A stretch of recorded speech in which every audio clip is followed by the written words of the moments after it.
നമസ്കാരം. തിരുവനന്തപുരം കോർപ്പറേഷന്റെ ഭാഗമായിട്ട് വരുന്ന മ്യൂസിയത്തിലുള്ള ഒരു കടമുറി, തട്ടുകട എന്ന് പറയുന്ന ഒരു കടമുറി ഒരു യുവതി മറ്റൊരു യുവതിക്ക് വാടകയ്ക്ക് കൊടുക്കുന്നു. പിന്നീട് ഈ വാടകയ്ക്ക് കൊടുത്ത ആൾ ആ കടമുറി തിരികെ വേണമെന്നുള്ള ആവശ്യം ഉന്നയിക്കുന്നു. എഗ്രിമെന്റിന്റെ വിഷയവുമായി ബന്ധപ്പെട്ട് ഇരുവരും തമ്മിൽ പ്രശ്നമാകുന്നു, വാക്കുതർക്കമാകുന്നു, നിയമ നടപടികളൊക്കെ നടന്നുകൊണ്ടിരിക്കുന്നു. ഇതിനിടയിൽ യുവതികൾ തമ്മിൽ തല്ലുന്നതും അതുമായിട്ടുണ്ടാകുന്ന വിഷയങ്ങളുമാണ് പലപ്പോഴും സമൂഹ മാധ്യമങ്ങളിൽ ഉയരുന്ന പ്രധാനപ്പെട്ട ഒരു വിഷയം. ഇപ്പോൾ ഈ വിഷയത്തിൽ ഈ കട വാടകയ്ക്ക് വാങ്ങിയിട്ടുള്ള ഒരു യുവതി എന്താണ് അവർക്ക് പറയാനുള്ളത് എന്ന് നമ്മളോട് പ്രതികരിക്കുന്നുണ്ട്. അതോടൊപ്പം തന്നെ ഈ യുവതി പറ്റിക്കപ്പെട്ടതുപോലെ മറ്റൊരു യുവാവും പറ്റിക്കപ്പെട്ടിരിക്കുന്നു എന്നാണ് പറയുന്നത്. എന്തായാലും അവർ രണ്ടുപേരും നമ്മളോട് പ്രതികരിക്കുന്നത് ഇങ്ങനെയാണ്. ശരിക്കും പറഞ്ഞാൽ ഞാൻ ഓൾറെഡി 1-2 ചാനൽസിന് ഇത് കൊടുത്തിട്ടുണ്ട്. അവര് തന്നെ ഇപ്പം മറ്റേ എതിർകക്ഷിയുടെ നിന്നും എടുത്തിട്ട് വളരെ മോശമായ രീതിയിൽ എന്നെ ചിത്രീകരിച്ചുകൊണ്ട് വീഡിയോസ് ചെയ്യുന്നുണ്ട്. പക്ഷെ ഞാൻ അതില് വിഷമിക്കുന്നില്ല. കാരണം നമ്മുടെ കമന്റ് ബോക്സ് ആണല്ലോ നമ്മുടെ ആൾക്കാർക്ക് പറയാനുള്ളതെല്ലാം പറയാനുള്ള സ്ഥലം. ആ കമന്റ് ബോക്സ് തുറന്നാൽ തന്നെ അറിയാം. എനിക്ക് വളരെയധികം വിഷമം തോന്നി ആദ്യം ആ വീഡിയോകൾ കണ്ടപ്പോ. പക്ഷെ ഇപ്പം ഞാൻ ഹാപ്പിയാണ്. കാര്യം എന്താണെന്ന് വെച്ചാൽ പബ്ലിക് എന്നെ സപ്പോർട്ട് ചെയ്യുന്നുണ്ട്. കാരണം സത്യം, ഞാൻ വളരെ ജെന്യുവൻ ആയിട്ടാണ് എന്റെ കാര്യങ്ങൾ ഞാൻ പറയുന്നത്. ഞാൻ ഒന്നും കള്ളമായിട്ട് പറയുന്നില്ല. ഞാൻ പരാതി കൊടുത്തതിനെല്ലാം റെസിപ്റ്റ് വെച്ചാണ് ഞാൻ എല്ലായിടത്തും സംസാരിച്ചിട്ടുള്ളത്. സംഭവം എന്ന് പറയുന്നത്, ഈ വിനില എന്ന് പറയുന്ന അവരെ അവകാശപ്പെടുന്നത് പോലെ എന്റെ ഹസ്ബൻഡ് 2 പ്രശ്നങ്ങളിൽ പെട്ട് ഇപ്പൊ 1.5 വർഷമായിട്ട് ജയിലിൽ കിടക്കുക തന്നെയാണ്. അത് ഞാൻ അക്സെപ്റ്റ് ചെയ്യുന്നു. ഒരു സ്ഥലത്തും അത് പറയാൻ എനിക്ക് മടിയുമില്ല. പക്ഷേ അങ്ങനെ ഒരു കുറ്റം ചെയ്ത ഒരാളിന്റെ ഭാര്യ വെച്ചാൽ ഒരിക്കലും ശിക്ഷിച്ച് കിടക്കുന്നതല്ല. കുറ്റവാളി എന്ന് സംശയിക്കപ്പെട്ടുകൊണ്ട് ജയിലിൽ കിടക്കുന്നതാണ്. നാളെ കുറ്റവാളിയാണെന്ന് തെളിയിക്കപ്പെടാതിരിക്കാം. അപ്പൊ ഒരിക്കലും കൊലപാതകിയുടെ ഭാര്യ എന്ന് എന്നെ വിളിക്കാൻ സമൂഹത്തിന് അർഹതയില്ല. അപ്പോ ഇവര് ഭയങ്കര ഇതായിട്ട് പറഞ്ഞു ഞാനൊരു ഗുണ്ട ബാക്ക്ഗ്രൗണ്ട് ഉള്ള ആളാണ്. ഞാൻ ഗുണ്ടായുസം ചെയ്ത് ഇതുവരെയും ജീവിച്ചിട്ടില്ല. ഞാൻ സ്വന്തമായി അധ്വാനിച്ചാണ്. എന്റെ 14 വയസ്സിൽ ഞാൻ ഡാൻസ് ഫീൽഡിൽ വർക്ക് ചെയ്യുന്ന ഒരാളാണ്. ഓൾ കേരള ഡാൻസ് അസോസിയേഷനിൽ ഞാൻ അംഗമാണ്. എന്റെ അത്രയും ആ കാലം മുതൽ ഇന്ന് വരെ ഞാൻ ഡാൻസ് വെച്ചാണ് ഞാൻ പ്രോഗ്രാംസ് ചെയ്താണ് ജീവിച്ചത്. അത് കഴിഞ്ഞ് ചേട്ടന്റെ ഈ പ്രശ്നം വന്നപ്പോൾ എനിക്ക് ഒരു ജോലി വെച്ച് മുന്നോട്ട് പോകാൻ കഴിയില്ല. എനിക്കൊരു 4 വയസ്സായ മകനാണ്. അപ്പം ആ കഴിയില്ല എന്ന് ബോധ്യമുള്ളത് കൊണ്ട് സ്വന്തമായി, കാരണം എന്റെ ഹസ്ബൻഡ് ഈ സാഹചര്യം ഉള്ളതുകൊണ്ട് എനിക്കൊരു സ്ഥാപനത്തിൽ പോയി ജോലി ചെയ്യാൻ കഴിയില്ല. കാരണം ഞാൻ ഒരു കള്ളം മറയ്ക്കാൻ വേണ്ടി 10 കള്ളം പറയേണ്ടി വരും. അപ്പൊ അത് ഒഴിവാക്കാൻ വേണ്ടി ഞാൻ വളരെ ചിന്തിച്ചാണ് സ്വന്തമായ ഒരു സ്ഥാപനം തുടങ്ങാന്നുള്ള തീരുമാനത്തിലെത്തി. ഒരു ടീ ഷോപ്പ് തന്നെ തുടങ്ങാം എന്നുള്ള തീരുമാനത്തിലെത്താം. അങ്ങനെ OLXൽ ഞാൻ കടകൾക്ക് വേണ്ടി തിരക്കുമ്പോഴാണ് കഴിഞ്ഞ വർഷം കഴിഞ്ഞ മുന്നത്തെ മെയ് ജൂൺ മാസങ്ങളിൽ ഞാൻ ഈ OLXൽ ഇവരുടെ പരസ്യം കണ്ട് ഇവരുമായിട്ട് കോണ്ടാക്ട് ചെയ്ത് സംസാരിച്ചു. പക്ഷെ ഇവരുമായിട്ട് കോണ്ടാക്ട് സംസാരിച്ചു ഇവരെനിക്ക് കുറെ ഓഫർ ചെയ്തിരുന്നു. കാരണം അവിടെ ഓപ്പോസിറ്റ് സൈഡില് സ്റ്റൂളും ബെഞ്ചും ഇട്ട് അവർ കച്ചവടം നടത്തിക്കൊണ്ടിരുന്നതാണ്. സൈഡില് നമ്മുടെ മെയിൻ റോഡ് ഉണ്ടായിരുന്നു, അവിടെയും അവർ കച്ചവടം നടത്തിക്കൊണ്ടിരുന്നതാണ്. അവിടെ സ്റ്റൂളും ബെഞ്ചും ഒക്കെ ഇട്ട് നിങ്ങൾക്ക് വലിയ രീതിയിൽ ഹോട്ടലിൽ പോലെ നടത്താം എന്നൊക്കെ ഓഫർ ചെയ്താണ് ഇവര് എന്നെയും എനിക്ക് ശേഷം കൊടുത്ത ആളിനും ഒക്കെ ഇത് പറഞ്ഞിട്ടാണ് ഇവര് ഈ കട എടുപ്പിക്കുന്നത്. കടയ്ക്ക് 75,000 രൂപ അഡ്വാൻസും ദിനം പ്രതി 1,500 രൂപ. അപ്പം ഒരു മാസം ആകുമ്പോൾ 45,000 രൂപ വാടക. ഇത് കോർപ്പറേഷന്റെ കടയാണോ എന്ന് ഞാൻ അവരോട് ചോദിച്ചപ്പോൾ ഒരിക്കലും അത് അവർ അക്സെപ്റ്റ് ചെയ്തിരുന്നില്ല. ഇവര് ഇതിനുവേണ്ടി ഒരു TC തയ്യാറാക്കിയിട്ടുണ്ട്. കരരസീതുള്ള കടയാണെന്നാണ് ഇവർ എൻ്റെ അടുത്ത് പറഞ്ഞത്. പിന്നെ ഞാൻ ഇതിനു മുന്നേ എനിക്ക് ഇങ്ങനെ ഒരു കട നടത്തി പരിചയമില്ലാത്തത് കൊണ്ട് തന്നെ ഇതിൽ ഇങ്ങനെയുള്ള പ്രശ്നങ്ങളുണ്ടെന്ന് നമ്മൾ ഒരിക്കലും ചിന്തിക്കുന്നില്ല. നമ്മളൊരു സ്റ്റാർട്ടപ്പ് തുടങ്ങാൻ വേണ്ടിയിട്ട് പോകുന്ന അപ്പൊ നമ്മൾ ഒരിക്കലും നെഗറ്റീവ് ഭാഗങ്ങൾ ഞാൻ ചിന്തിച്ചില്ല. അത് എന്റെ തെറ്റാണ്. കാരണം ഞാനിത് അന്വേഷിച്ചില്ല എന്നുള്ളത് എന്റെ തെറ്റാണ്. ഞാൻ അവരെ അത്രയും വിശ്വസിച്ചു.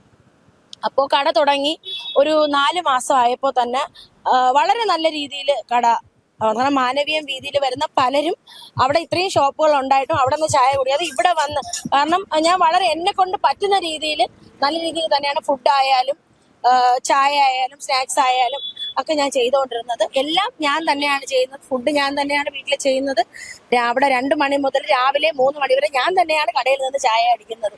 ഇടയ്ക്ക് എനിക്ക് സുഖമില്ലാത്ത സമയത്ത് മാത്രമാണ് ഒരു സ്റ്റാഫിനെ വെച്ച് ചെയ്തത്. കാരണം സ്റ്റാഫിനെ വെച്ച് ഈ 1,500 രൂപ വാടകയും കൊടുക്കാൻ ഒരിക്കലും കഴിയില്ല. അതുകൊണ്ടാണ് അങ്ങനെ ഒരു ഇതിൽ ചെയ്തു പോവേണ്ടി വന്നത്. 4 മാസമായപ്പോൾ വളരെ നല്ല കച്ചവടം കയറി. കടയ്ക്ക് പല ആവശ്യക്കാരായി. ഇവരെനിക്ക് തരുമ്പം ഒരു ബ്ലൂ കളർ പെയിന്റ് അടിച്ച ഒരു ചെറിയ ബെങ്ക് കടയായിരുന്നത്. എന്നുവെച്ചാൽ ഒരു ബ്ലൂ കളർ, അധികം ആൾക്കാർ ശ്രദ്ധിക്കാത്ത ഒരു കടയായിരുന്നു.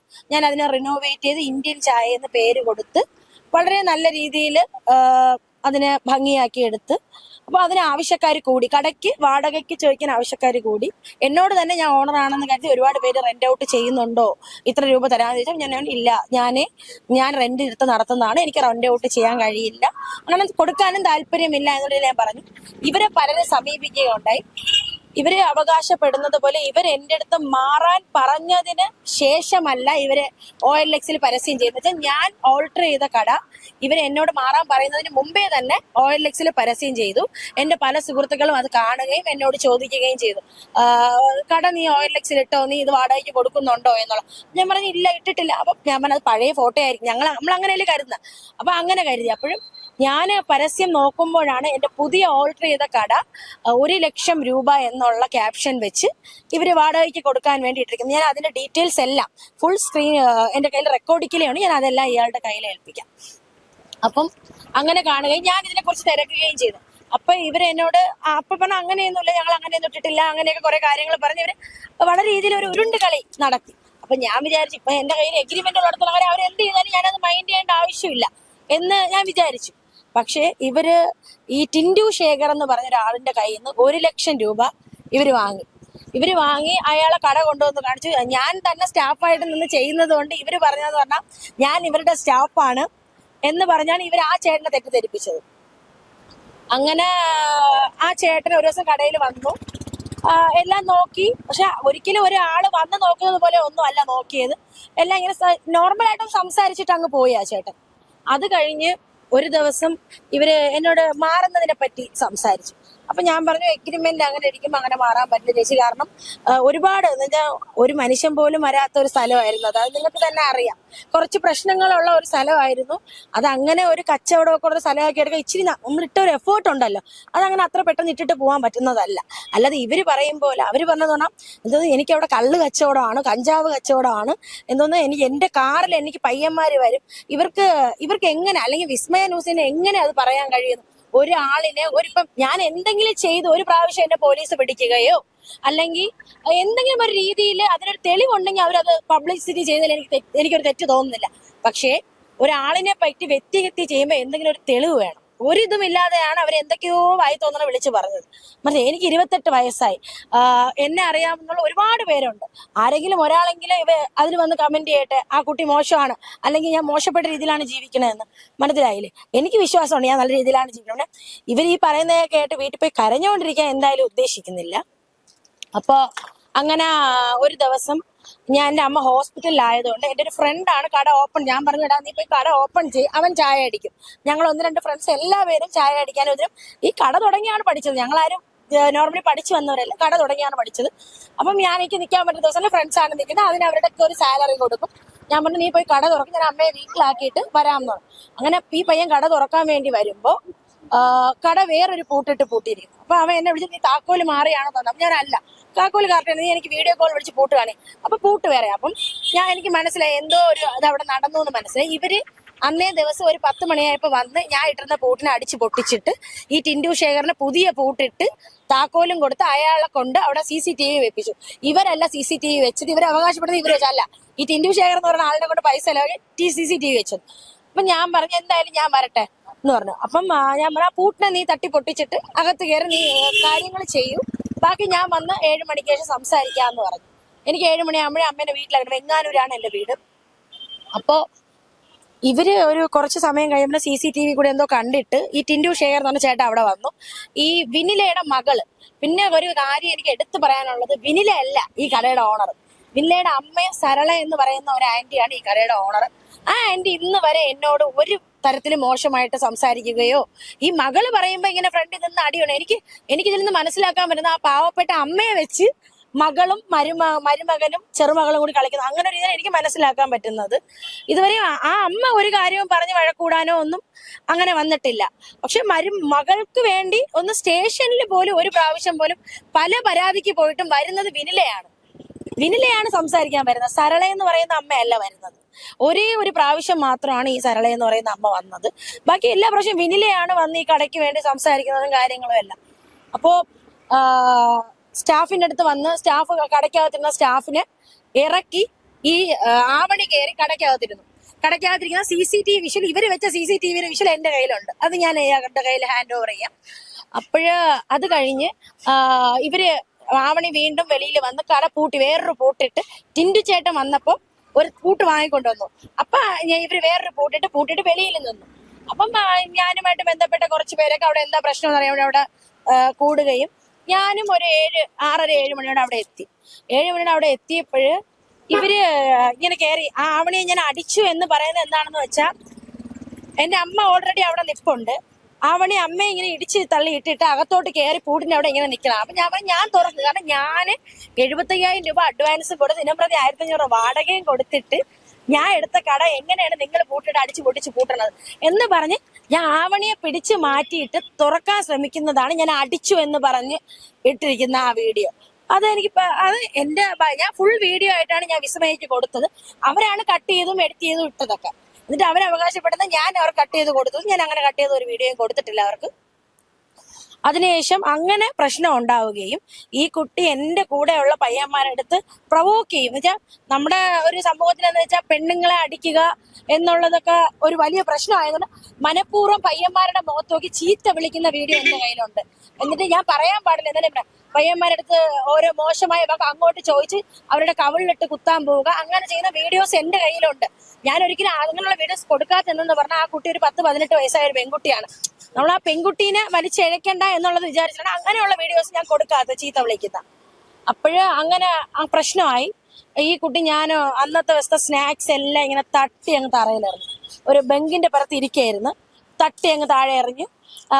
വളരെ മോശമായ രീതിയിൽ അവിടെ കിടന്ന് ബഹളം വെച്ചു. അപ്പോഴാണ് പോലീസ് വന്നിട്ട് നാളെ രാവിലെ സ്റ്റേഷനിൽ ഒരു പരാതി എഴുതി കൊടുക്കാൻ പറഞ്ഞു. അങ്ങനെ സ്റ്റേഷനിൽ പോയി പരാതി എഴുതി കൊടുത്തു. പിറ്റേ ദിവസം സ്റ്റേഷനിൽ ചെന്നപ്പോഴും ആവണിയെ ഞാൻ അടിച്ചു. എന്റെ ബ്രദർ ആണെന്ന് പറഞ്ഞാൽ എന്റെ ബ്രദർ അല്ല, എന്റെ ഫ്രണ്ട്സ് ആണത്.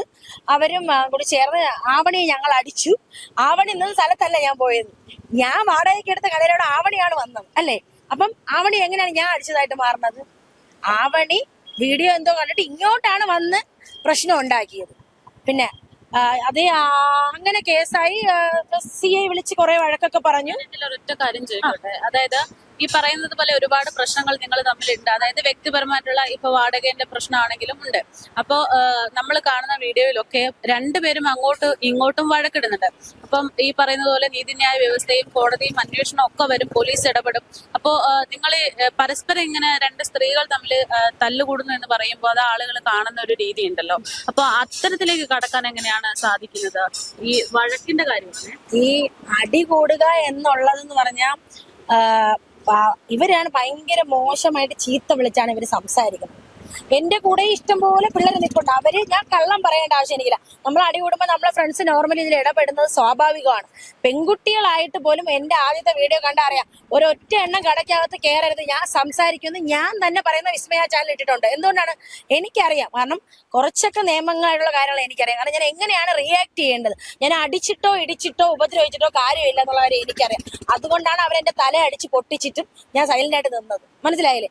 അവരെന്റെ തല അടിച്ച് പൊട്ടിച്ച് ഞാൻ ഹോസ്പിറ്റലിൽ പോയതിന്റെ തുണ്ടും എല്ലാം ആയിട്ട് ഞാനൊരു 9 മണിയായപ്പോൾ ഞാൻ മ്യൂസിയം സ്റ്റേഷനിൽ പോയി. അപ്പൊ എന്റെ മ്യൂസിയം സ്റ്റേഷനിൽ പറഞ്ഞാൽ പിറ്റേ ദിവസം രാവിലെ 10 മണിക്ക് വരാം. 10 മണിക്ക് ചെന്നപ്പോ അന്ന് 4 മണിയായിട്ടും കേസ് എടുക്കാത്തതുകൊണ്ട് AC-യുടെ അടുത്ത് പോകുമെന്ന് പറഞ്ഞ് ഞാൻ ബഹളം ഉണ്ടാക്കിയപ്പോഴാണ് എന്നെ വിളിച്ച് അകത്ത് കയറ്റിയിരുത്തി ഒരു മൊഴിയെടുത്തു. എന്നിട്ട് 5:30 അടുപ്പിച്ച് അവരെയും വിളിച്ച് ഒരു മൊഴിയെടുപ്പിച്ചിട്ട് കൗണ്ടർ കേസ് പിറ്റേ ദിവസം രാവിലെ വരാൻ പറഞ്ഞ് രാവിലെ ചെന്നപ്പോ എന്നെ നിർത്തിക്കൊണ്ട് അവരുടെ അടുത്ത് പറയാണ്, നിങ്ങൾ ഒരു കേസ് കൊടുക്ക്, കൗണ്ടർ കേസാക്കി മാറ്റുന്നത്. പിന്നെ വ്യക്തമായിട്ട് നിങ്ങൾ മനസ്സിലാക്കേണ്ട ഒരു കാര്യം, എന്റെ വീഡിയോയില് വിസ്മയ ന്യൂസ് ഇട്ടിരിക്കുന്ന വീഡിയോയും ആവണിയുടെ വീഡിയോയില് വിസ്മയ ന്യൂസ് ഇട്ടിരിക്കുന്ന വീഡിയോ രണ്ടും 2 ദിവസത്തതാണ്. ഒന്ന് ഡിസംബർ 2-ാം തീയതിയും അടുത്തത് ആ ഡിസംബർ 2-ാം തീയതി അടി ഉണ്ടായി കഴിഞ്ഞാൽ പിറ്റേ ദിവസം വിളിച്ചിട്ട് CI പറഞ്ഞത് മറ്റേ നമ്മുടെ ആവണിയുടെ അമ്മ പറയുന്ന പോലെ വളരെ ശരിയാണ്. 23-ാം തീയതി കട ഒഴിഞ്ഞു കൊടുക്കാമെന്ന് ഞാൻ പറഞ്ഞിട്ടുണ്ട്, ഇല്ലാന്ന് ഞാൻ പറഞ്ഞില്ല. കാരണം 2-ാം തീയതി ഈ പ്രശ്നം ഉണ്ടായതിനു CI എന്നോട് കട ഒഴിഞ്ഞു കൊടുക്കണമെന്ന് ആവശ്യപ്പെട്ടു.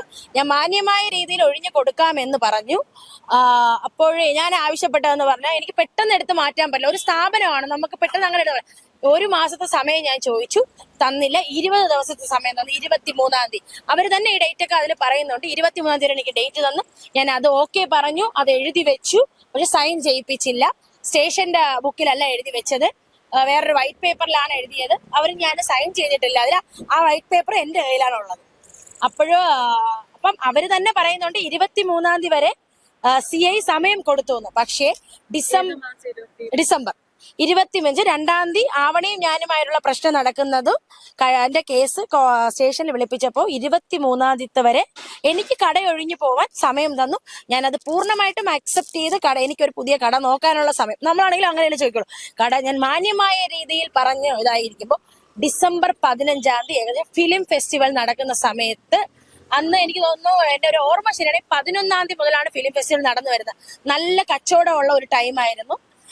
ഈ 23 ഡേറ്റ് നിലനിൽക്കുമ്പോൾ ഇവര് ഡിസംബർ 15 കടയിൽ നല്ല ക്രൗഡായി ആളായി ഭയങ്കരപ്പെട്ട ഈ കുട്ടികളാണല്ലോ കൂടുതലും വരുന്നത്. അപ്പൊ അങ്ങനെ ഭയങ്കരമായിട്ട് കട അന്ന് കുറച്ചും കൂടിയൊക്കെ വീഡിയോസ് ഒക്കെ വന്നതായി. അപ്പം ഇവര് 15 നിങ്ങൾ ശ്രദ്ധിക്കണം, ഡിസംബർ 15 ഇവര് ഞാൻ ഉച്ചയ്ക്ക് 2 മണിക്ക് ശേഷമാണ് കട തുറക്കുന്നത്. അപ്പം നല്ല ക്രൗഡ് ആയതുകൊണ്ട് ഞാൻ ആ സമയത്ത് 5 മണിക്ക് ശേഷമാണ് തുറക്കുന്നത്. അപ്പം 5 മണിക്ക് ശേഷം ഞാൻ ഫുഡുമായിട്ട് എന്നെ അങ്ങ് തിരുവല്ലത്തു നിന്ന് വരുമ്പോ എന്റെ ഫ്രണ്ട് വിളിച്ചു പറയണ കട ആരോ അടിച്ചു പൊട്ടിച്ച് കയറി തുറന്നിരിക്കുന്നു. ഇവര് തന്നെയാണ് 23 വരെ ഡേറ്റ് ഇട്ട് വാങ്ങിച്ചത്. പിന്നെ എന്തിനാണ് ഇവര് 15 കട അടിച്ചു പൊട്ടിച്ചത്? അപ്പൊ നിങ്ങൾക്ക് എന്ത് തോന്നുന്നു, ആരുടെ ഭാഗത്താണ് തെറ്റ്? ഞാൻ 23 മാന്യമായി ഒഴിഞ്ഞു കൊടുക്കാമെന്ന് CIയുടെ മുന്നിൽ പറഞ്ഞിട്ട് വന്ന കട ഡിസംബർ 15 അവര് തന്നെയാണ് അടിച്ചു പൊട്ടിച്ചകത്ത് കയറിയത്. അവര് തന്നെ അടിച്ചു പൊട്ടിച്ചത്. അന്ന് അവർ എന്നെ അന്ന് അടിച്ച വിഷ്വലാണ് എന്റെ ന്യൂസിൽ കിടക്കുന്നത്. നിങ്ങൾ ഡ്രസ്സ് തമ്മിൽ നോക്കിയാൽ തന്നെ അറിയാം, മനസ്സിലായില്ലേ? അത് കോമൺ സെൻസ് ഉള്ളവർക്ക് ന്യൂസ് കണ്ടാൽ മനസ്സിലാക്കാന്നുള്ളതേ ഉള്ളൂ. ഞാൻ കണ്ടെടുത്തോളം നിങ്ങൾ പരസ്പരം അങ്ങോട്ടും ഇങ്ങോട്ടും സംസാരിക്കുന്നത് വഴക്കിടുന്നതൊക്കെയാണ് കാണുന്നത്. അപ്പം ഇതിനൊരു ലീഗൽ വശം ഉണ്ടല്ലോ. ഇപ്പൊ പോലീസിന്റെ ഇടപെടലാണെങ്കിലും നഗരസഭയുടെ ഇടപെടലാണെങ്കിലും ഒക്കെ കൃത്യമായിട്ട് വേണം. അത് കൃത്യമായിട്ട് നടക്കുന്നുണ്ട്. എന്റെ ഭാഗത്തുനിന്ന് ഞാൻ കൃത്യമായിട്ട് 7 മാസം മുൻപേ ഞാൻ അതിന്റെ എല്ലാം റെസിപ്റ്റ് ഞാൻ ഇയാൾക്ക് തരാം. 7 മാസം മുന്നേ ഞാൻ കോർപ്പറേഷൻ സെക്രട്ടറി എന്ന് വെച്ചാൽ കോർപ്പറേഷന്റെ കടയാണെന്നും ഞാൻ ചതിക്കപ്പെട്ടതാണെന്നും എനിക്ക് മനസ്സിലായപ്പോൾ ഞാൻ ആദ്യം പോയത് കോർപ്പറേഷനിലാണ്. കോർപ്പറേഷനിൽ പോയി നേരിട്ട് സെക്രട്ടറിയെ രാവിലെ 11 മണിക്ക് പോയി ഞാൻ 4:30 മണി വരെ ഇരുന്ന് കണ്ടു. ജാനുവരി 1 ഡിസംബറിൽ ഈ പ്രശ്നം നടന്ന് ജാനുവരി 1 ഞാൻ നേരിട്ട് പോയി സെക്രട്ടറിയെ കണ്ട് കാര്യം എല്ലാം പറഞ്ഞ് OLXൽ എനിക്കിട്ട പരസ്യം, ടിൻഡു ശേഖറിന് ഇട്ട പരസ്യം, ഇവരുടെ എഗ്രിമെന്റ് സകല ഡീറ്റെയിൽസും, ഞാൻ ക്യാഷ് ട്രാൻസ്ഫർ ചെയ്തത്, വാടകകൾ അയച്ചു കൊടുത്ത സകല ഡീറ്റെയിൽസും വെച്ചൊരു ഫയലാക്കിയാണ് ഞാൻ സെക്രട്ടറിയുടെ കയ്യിൽ കൊടുത്തത്. എനിക്ക് അന്ന് റെസിപ്റ്റ് തന്നില്ല, 5 മണി കഴിഞ്ഞതുകൊണ്ട്. അതുകൊണ്ട് ഞാൻ 3 പോയി റെസിപ്റ്റ് വാങ്ങി. ഞാൻ നഗരസഭയ്ക്ക് പരാതി കൊടുത്തതിന്റെ റെസിപ്റ്റ് എന്റെ കൈവശമുണ്ട്. ഇപ്പൊ ആവുമ്പോ 7 മാസത്തിൽ കൂടുതലാവുന്നു. ഇതുവരെ ഒരു അന്വേഷണം പോലും ഉണ്ടായിട്ടില്ല നഗരസഭയുടെ ഭാഗത്ത് നിന്ന്. അടുത്ത് കോടതിയുടെ കാര്യം വരികയാണെങ്കിൽ, കടയിൽ ഇങ്ങനെ നിരന്തരം പ്രശ്നമായി തുടങ്ങിയപ്പോൾ എനിക്ക് എഗ്രിമെന്റ് കാലാവധി വരെ നടത്താൻ കഴിയാത്തതുകൊണ്ട് ഞാൻ നേരെ പോലീസ് സ്റ്റേഷനിൽ പോയി. പോലീസ് സ്റ്റേഷനിൽ എനിക്ക് ഒരു തരത്തിലുള്ള നീതിയും കിട്ടിയിട്ടില്ല. ഞാൻ ഒന്നടങ്കം പോലീസുകാരെ കുറ്റം പറയുന്നില്ല, എന്താണ് ഇതിന്റെ നടക്കുന്നതെന്ന് എനിക്കറിയില്ല, മനസ്സിലായില്ലേ? പക്ഷെ എനിക്ക് ആ പോലീസ് സ്റ്റേഷനിൽ നിന്ന് ഒരു നീതികളെ അവിടെ പല CI ആണ് വളരെ ഹാർഷായിട്ട് എന്നോട് പെരുമാറിയിട്ടുള്ളത്. SI ഇപ്പം പേരെടുത്ത് പറയേണ്ടത് തന്നെയാണ്. SI വിപിൻ സാർ വളരെ നല്ല രീതിയിൽ നിങ്ങൾക്ക് 2 പേർക്ക് വേണ്ടി എന്ത് ചെയ്യണമെങ്കിലും പേപ്പർ, കോടതിയുടെ പേപ്പറോ കോർപ്പറേഷന്റെ പേപ്പറോ ഉണ്ടെങ്കിൽ മാത്രമേ എനിക്ക് ഒരു സ്റ്റെപ്പ്, പോലീസ് എന്നുള്ള രീതിയിൽ ഞങ്ങൾക്ക് ഒരു സ്റ്റെപ്പ് ചെയ്യാൻ പറ്റും. അല്ലാതെ നിങ്ങൾ പറയുന്നത് കേട്ട് നമുക്കൊരു സ്റ്റെപ്പ് എടുക്കാൻ പറ്റില്ല. അങ്ങനെ തന്നെയാണ് നിയമവശം എന്ന് ഞാൻ വിശ്വസിക്കുന്നു. അങ്ങനെയാണല്ലോ. ഒരു ഓർഡർ, ഇപ്പൊ എന്നെ ഇറക്കി വിടണമെങ്കിൽ ഒരു ഓർഡർ വേണം, എങ്കിൽ മാത്രമേ ഇറക്കി വിടാൻ കഴിയുകയുള്ളൂ എന്ന് വിപിൻ സാർ പല തവണ ഇവരോട് പറയുകയുണ്ടായി. പക്ഷെ ഇവര് അതിനൊന്നും വില്ലിങ് അല്ലായിരുന്നു. അപ്പം സ്റ്റേഷനിൽ എനിക്ക് മനസ്സിലായി, ഞാൻ അവിടെ പോയിട്ട് കാര്യമില്ല. അങ്ങനെ ഈ കേസ് നേരെ കോടതിയിൽ പോയി. ഞാൻ കോടതിയിൽ കൊടുത്ത് ഇഞ്ചക്ഷൻ ഓർഡർ വാങ്ങി. കടയ്ക്ക് നടത്തിപ്പിന് വേണ്ടിയിട്ട് ഇഞ്ചക്ഷൻ ഓർഡർ വാങ്ങി. ഇഞ്ചക്ഷൻ ഓർഡറിന്റെ കോപ്പി എന്റെ കയ്യിലുണ്ട്, ഞാൻ തരാം. ഇഞ്ചക്ഷൻ ഓർഡർ വാങ്ങിയ കട ഇവര് വീണ്ടും ഈ ഇഞ്ചക്ഷൻ ഓർഡർ വാങ്ങിയ കട അടിച്ചു പൊട്ടിച്ചു. എന്നുവെച്ചാൽ കോടതി ആമേൻ ഇവർക്ക് നേരിട്ട് ഇഞ്ചക്ഷൻ ഓർഡർ കൊടുക്കാൻ വേണ്ടി ഇവർ തന്നിരിക്കുന്ന അഡ്രസ്സ്, എനിക്കും പോലീസ് സ്റ്റേഷനിലും കോടതിയിലും ഇവർ കൊടുത്തിരിക്കുന്ന അഡ്രസ്സ് ചെന്നപ്പോൾ 4 വർഷം മുന്നേ ഇവർ അവിടെ നിന്ന് മാറിപ്പോയി. അങ്ങനെയാണ് പറയുന്നത്. അതുകൊണ്ട് ഇഞ്ചക്ഷൻ ഓർഡർ ഇവർക്ക് നേരിട്ട് ആമേന് കൊടുക്കാൻ പറ്റാത്തത് കൊണ്ട് പോലീസ് സ്റ്റേഷനിൽ നിന്ന് വിളിച്ച് ഞാൻ പോലീസ് സ്റ്റേഷനിൽ 2 ഇഞ്ചക്ഷൻ ഓർഡർ കൊടുത്തിട്ടുണ്ട്. ഒന്ന് അവർക്ക് കൊടുക്കാനും ഒന്ന് പോലീസ് സ്റ്റേഷൻ. ഇഞ്ചക്ഷൻ ഓർഡർ ഇരിക്കുകയാണ്. ഈ ജൂൺ മാസം ജൂൺ മാസം 23 എനിക്ക് കടയിൽ വെച്ചൊരു അപകടം ഉണ്ടായി. കാലിൽ കത്തി വീണ ഒരു വലിയൊരു മുറിവുണ്ടായി. അതോടെ ഞാൻ കട പൂർണ്ണമായിട്ടും അടച്ചു. പിന്നെ വേറൊരു കാര്യം പറയാം, ഇവരായിട്ട് 4 മാസം കാടിയായല്ലോ കട. അതിനുശേഷം ഒരു ദിവസം പോലും മനസ്സമാധാനമായിട്ട് കട തുറക്കാൻ അവർ സമ്മതിച്ചിട്ട് എന്തെങ്കിലും ഒരു ഇഷ്യൂ രാത്രി ഉണ്ടാക്കിയിരിക്കും. പിന്നെ അതൊരു പ്രശ്നമായി മാറാതിരിക്കാൻ വേണ്ടി ഞാൻ വളരെയധികം ശ്രദ്ധിക്കും. എന്റെ കടയുടെ അവിടെ ഞാനിപ്പോ പിള്ളേരായാലും പെൺകുട്ടികളും ആൺകുട്ടികളും ഒരുപാട് സമയം നിൽക്കാൻ ഞാൻ അനുവദിക്കില്ല. ഞാൻ പറയും, ഞാൻ ജീവിക്കാൻ വേണ്ടിയിട്ടിരിക്കുന്ന കടയാണ് മോളെ, ഇവിടെ നിൽക്കരുത്, നിങ്ങളൊക്കെ ചായ കുടിച്ചു കഴിഞ്ഞാൽ നിങ്ങൾ പോവുക. അത് അങ്ങനെ തന്നെയാണ് ഞാൻ അവസാനം വരെയും അവിടെ മെയിൻറ്റെയിൻ ചെയ്ത് പോകുന്നത്. ഒരു മിനിറ്റ് വേണം അങ്ങോട്ട്. കോടതിയുടെ ഇഞ്ചക്ഷൻ ഓർഡർ ഉള്ളപ്പോൾ 23 ജൂൺ 23 എനിക്കൊരു അപകടം ഉണ്ടായി, കട അടച്ചിട്ടു. 27 ആയപ്പം എന്നെ പോലീസ് സ്റ്റേഷനിൽ നിന്ന് എനിക്കൊരു വിളി വന്നു, ഇങ്ങനെ ബിന്നിലെ പരാതി തന്നിട്ടുണ്ട്, വീണ്ടും പരാതി കൊടുത്തിട്ടുണ്ടെന്നുള്ളൊരു വിളി വന്നു. ഞാൻ 27 എനിക്ക് ചെല്ലാൻ കഴിയാത്തതുകൊണ്ട് എനിക്ക് വരാൻ പറ്റില്ല, എനിക്ക് അന്ന് ഹോസ്പിറ്റലിൽ പോകേണ്ട പറ്റിയില്ല. 28 ചെല്ലാന്ന് പറഞ്ഞു. ഞാൻ എനിക്ക് വയ്യാതിരുന്നിട്ട് 28 പോയി. അപ്പോഴും നമ്മൾ പ്രതീക്ഷിക്കുന്നത് എന്തെങ്കിലും ഒരു നീതി അവിടെ നിന്ന് കിട്ടുമെന്ന് പ്രതീക്ഷിച്ചിട്ടാണ് ഇത്രയും ദൂരം ഈ കുഞ്ഞിനെ എടുത്തുകൊണ്ട് ഇങ്ങനെ അങ്ങോട്ടും ഇങ്ങോട്ടും നടക്കുന്നത്. ഞാൻ 17-16 പ്രാവശ്യം ഞാൻ ആ സ്റ്റേഷനിൽ പോയിട്ടുണ്ട്. ഇപ്പോഴും ഞാൻ അത് ഉറപ്പിച്ച് പറയും. കാരണം അങ്ങനെ സ്റ്റേഷനിൽ ചെന്നു. അപ്പം ഞാൻ സ്റ്റേഷനിൽ ചെന്ന് 28 ചെന്നപ്പോൾ ഇവർ വന്നില്ല. രാവിലെ ഒരു 10 മണിക്ക് ചെന്നിട്ട് 2 മണിയായപ്പോഴും ഇവരുടെ അടുത്ത് പറയണം, അവര് വരൂല, നിങ്ങൾ പൊക്കോളും. വീണ്ടും ഒരു 29 വീണ്ടും എന്നെ വിളിപ്പിച്ച് പിറ്റേ ദിവസം ഞാൻ പോയി, അവര് വന്നില്ല. 30 എന്നെ വിളിപ്പിച്ചു, ഞാൻ പോയി, അവരും വന്നു, നേരിട്ട് അകത്ത് കയറി സംസാരിച്ചു. അപ്പോഴും വിപിൻ സാർ വീണ്ടും പറഞ്ഞു, ഇങ്ങനെ എന്ത് പേപ്പറൊന്നും ഇല്ലാതെ നമുക്കൊന്നും ചെയ്യാൻ പറ്റില്ല എന്ന് പറഞ്ഞപ്പോ ഇവര് വിപിൻ സാറിന്റെ കൂടെ പറഞ്ഞതാണ്, സാറിനപ്പോ ഒന്നും ചെയ്തു തരാൻ പറ്റില്ല, അപ്പൊ ബാക്കി എനിക്ക് എന്ത് ചെയ്യണോ അറിയാന്ന് ഇവര് വിപിൻ സാറിന്റെ അടുത്ത് പറഞ്ഞതാണ്. അതിനി അവർ അക്സെപ്റ്റ് ചെയ്യോ ഇല്ലെന്നാ. അപ്പൊ എനിക്ക് വളരെയധികം ഇത് തോന്നി. കാരണം ഒരു SIയുടെ മുമ്പേ അവർ സംസാരിച്ച രീതി അതാണ്, മനസ്സിലായില്ലേ? അപ്പം എന്നിട്ട് ഇവര് പോയി 2 ഹെൽത്ത് ഇൻസ്പെക്ടർമാർ കട വന്ന് പൂട്ടുന്ന വീഡിയോ എന്റെ കയ്യിലുണ്ട്. 2 ഹെൽത്ത് ഇൻസ്പെക്ടർ വന്ന് കട പൂട്ടിയെടുത്ത് എന്റെ അടുത്ത് തോന്നുന്നു എനിക്കൊരു പേപ്പർ തരികയോ, ഇഞ്ചക്ഷൻ ഓർഡർ മേലിൽ ഞാൻ നടത്തിക്കൊണ്ടിരിക്കുന്ന കട, അല്ലെങ്കിൽ തന്നെ എഗ്രിമെന്റിൽ എനിക്ക് ജൂലൈ മാസം വരെ സമയമുള്ള കട, ഒരു പേപ്പർ തരികയോ ഒന്ന് കട സീല് വെക്കുകയോ ഒന്നും ചെയ്യാതെ വെറുതെ ഒരു ചങ്ങലയും പൂട്ടിയിട്ട് പോയി. എന്റെ ഒരു അറിവനുസരിച്ച് നമ്മൾ അങ്ങനെ എന്താ ചെയ്യണം, ഒരു പേപ്പർ അല്ലെ, കട നടത്തിക്കൊണ്ടിരിക്കുന്ന ആൾക്കാർ പേപ്പർ കട അടയ്ക്കുകയാണ് ഇതുവരെ, അല്ലെങ്കിൽ കട അടച്ചെടുത്ത് ഞാൻ അപ്പോഴും അവരുടെ അടുത്ത് എടുത്ത് ചോദിക്കുകയാണ്, ഈ കട ഇനി തുറക്കണമെങ്കിൽ എന്നോടും കൂടി ചർച്ച ചെയ്തത്. അപ്പൊ അവരെനിക്ക് ഉറപ്പ് തരികയാണ്, 2 പേരെയും വിളിച്ചിട്ട് ചർച്ച ചെയ്തതിന് ശേഷമേ ഈ കട തുറക്കുകയുള്ളത്. അങ്ങനെ ഇരിക്കെ കഴിഞ്ഞ മാസം 28 പെട്ടെന്ന് ഈ കടയില് ഞാനൊരു ലൈറ്റ് ബോർഡാണ് വെച്ചിരിക്കുന്നത്, 16,000 രൂപ കൊടുത്ത് വെച്ചൊരു ബോർഡ്. ആ ബോർഡ് അടിച്ചു പൊട്ടിച്ച് താഴെ ഇട്ടിരിക്കുന്നത് എന്റെ ഒരു ബ്രദറിന്റെ ശ്രദ്ധയിൽപ്പെട്ട് അവൻ എന്നെ വിളിച്ചു പറഞ്ഞു. ഞാൻ ഒരു 6 മണിയോടുകൂടി സ്റ്റേഷനിൽ അറിയിച്ചതിന് ശേഷം അവിടെ നിന്ന് പോയില്ല. അപ്പൊ 8:30 ഞാൻ നേരിട്ട് സ്റ്റേഷനിൽ വന്നു. 8:30 സ്റ്റേഷനിൽ വന്നപ്പം അപ്പൊ എന്റെ ഒന്ന് പരാതി എഴുതി കൊടുക്കാൻ പറഞ്ഞു. ഞാൻ ഈ ലൈറ്റ് ബോർഡിനെ പറ്റി മറ്റു കാര്യങ്ങളും വെച്ച് പരാതി എഴുതി കൊടുത്തു. പരാതി എഴുതി കൊടുത്തിട്ട് പിറ്റേ ദിവസം രാവിലെ അവിടെ ഓണാഘോഷമാണ്. അപ്പം രാവിലെ ഞാൻ ചെല്ലുകയാണ്. അപ്പോഴ് പരാതി കാണാനില്ല.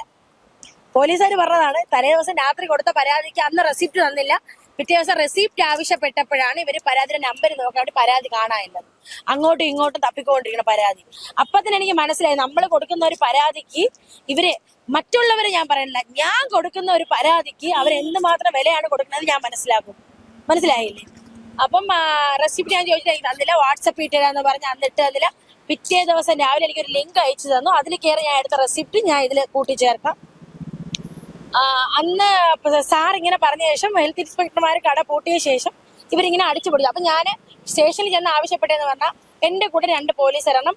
കട പൂട്ടിച്ചപ്പോ 2 പോലീസുകാരെയും കൂടി കൊണ്ടുവന്നാണ് കട പൂട്ടിച്ചത്. അപ്പൊ വന്ന് ചോദിക്കണം, സാർ എങ്ങനെയാണ് കട തുറന്നത്, അതിന്റെ എന്തെങ്കിലും ഒരു ഓർഡർ അവരുടെ കയ്യിലുണ്ടോ? അവരുടെ കയ്യിൽ ഓർഡർ ഉണ്ടെങ്കിൽ ഞാൻ ദാ ഇപ്പൊ വീട്ടിൽ പോവാം, എനിക്ക് ഒരു പ്രശ്നമില്ല. എന്തെങ്കിലും ലീഗൽ ആയിട്ടുള്ള നോട്ടീസ് അല്ലെങ്കിൽ ഓർഡർ അവരെ കൈവശം ഉണ്ടെങ്കിൽ നമുക്ക് പിന്നെ അവിടെ സംസാരിക്കാനുള്ള വോയിസ് ഇല്ല. അല്ലാത്ത പക്ഷം കോർപ്പറേഷൻ പറഞ്ഞു എന്ന് പറഞ്ഞാൽ നമ്മൾ എങ്ങനെയാണ് അത് വിശ്വസിക്കുന്നത്? അപ്പൊ ഞാൻ അങ്ങനെ കോർപ്പറേഷനുമായിട്ട് പോയി. കോർപ്പറേഷനിൽ പോയപ്പോ അവിടെ നിന്ന് ഒരു ഓർഡർ ഇവർക്ക് കൊടുത്തിട്ടില്ല. കോർപ്പറേഷനിൽ നിന്ന് ഒരു ഓർഡറും ഇവർക്ക് കൊടുത്തിട്ടില്ല. പിന്നെ ഇപ്പോഴും ഞാൻ വിശ്വസിക്കുന്നത് കോർപ്പറേഷനിലുള്ള മേലധികാരികൾ, സെക്രട്ടറി ഞാൻ നേരിട്ട് കണ്ട് പറഞ്ഞതാണ്, അത് അവിടുത്തെ CCTV ദൃശ്യങ്ങളെ പരിശോധിച്ച് അറിയാൻ പറ്റും. മറ്റുള്ളവർ ഇത് അറിഞ്ഞിട്ടില്ല എന്നാണ് ഞാൻ കരുതുന്നത്. അല്ല ഇതിൽ എന്താണ് കളിയെന്നുള്ളത് എനിക്ക് മനസ്സിലാവുന്നില്ല. അല്ലെങ്കിൽ പിന്നെ എനിക്ക് പറയാനുള്ളത് വെച്ചാൽ ഇതുപോലെ ആയിരിക്കും എല്ലായിടും നടക്കുന്നത്. പാവപ്പെട്ടവര് ചോദിക്കട്ടെ, ഈ ഒരു പ്രശ്നം തുടങ്ങിയിട്ട് ഒരുപാട് കാലമായല്ലോ, അപ്പൊ ഇനി എന്താണ് പ്രതീക്ഷിക്കുന്നത്?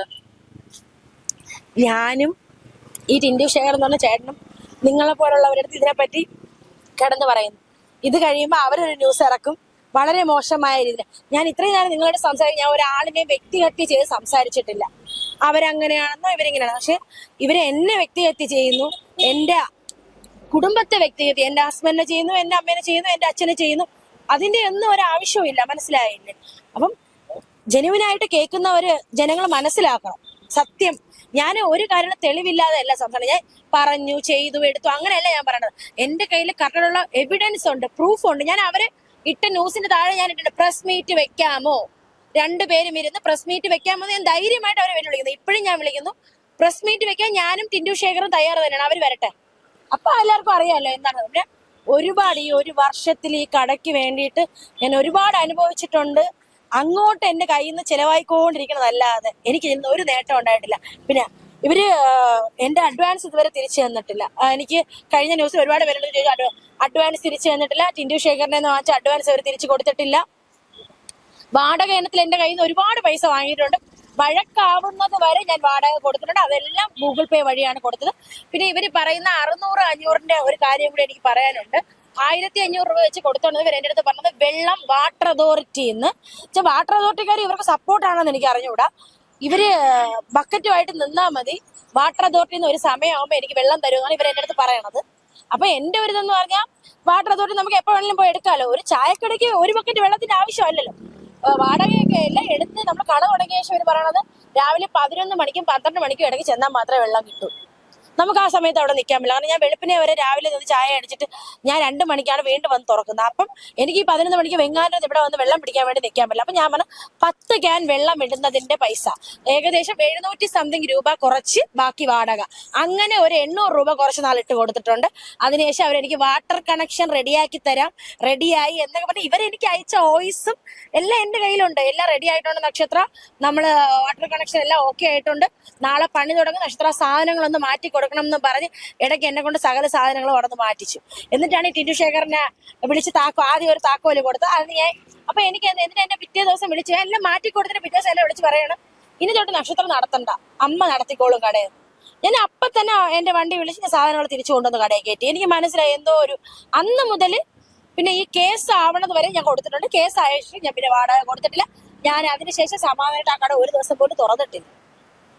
അതായത് ഒരു കട മറ്റൊരു സ്ത്രീയിൽ നിന്ന് വാടകയ്ക്ക് എടുക്കുന്നു, പിന്നീട് അവർ തമ്മിലുള്ള പ്രശ്നം, അതാണിപ്പോ കണ്ടുകൊണ്ടിരിക്കുന്നത്. വലിയ ഗുരുതരമായിട്ടുള്ള ഒരു വിഷയമാണ്. നമ്മളിപ്പോ പല വാർത്തകളും പുറത്തു വരുന്നത് പരസ്പരം തല്ലിയിട്ട് വിഷയങ്ങൾ ഉണ്ടാകുന്നതും വലിയ അപകടങ്ങളിലേക്ക് പോകുന്നതൊക്കെയാണ്.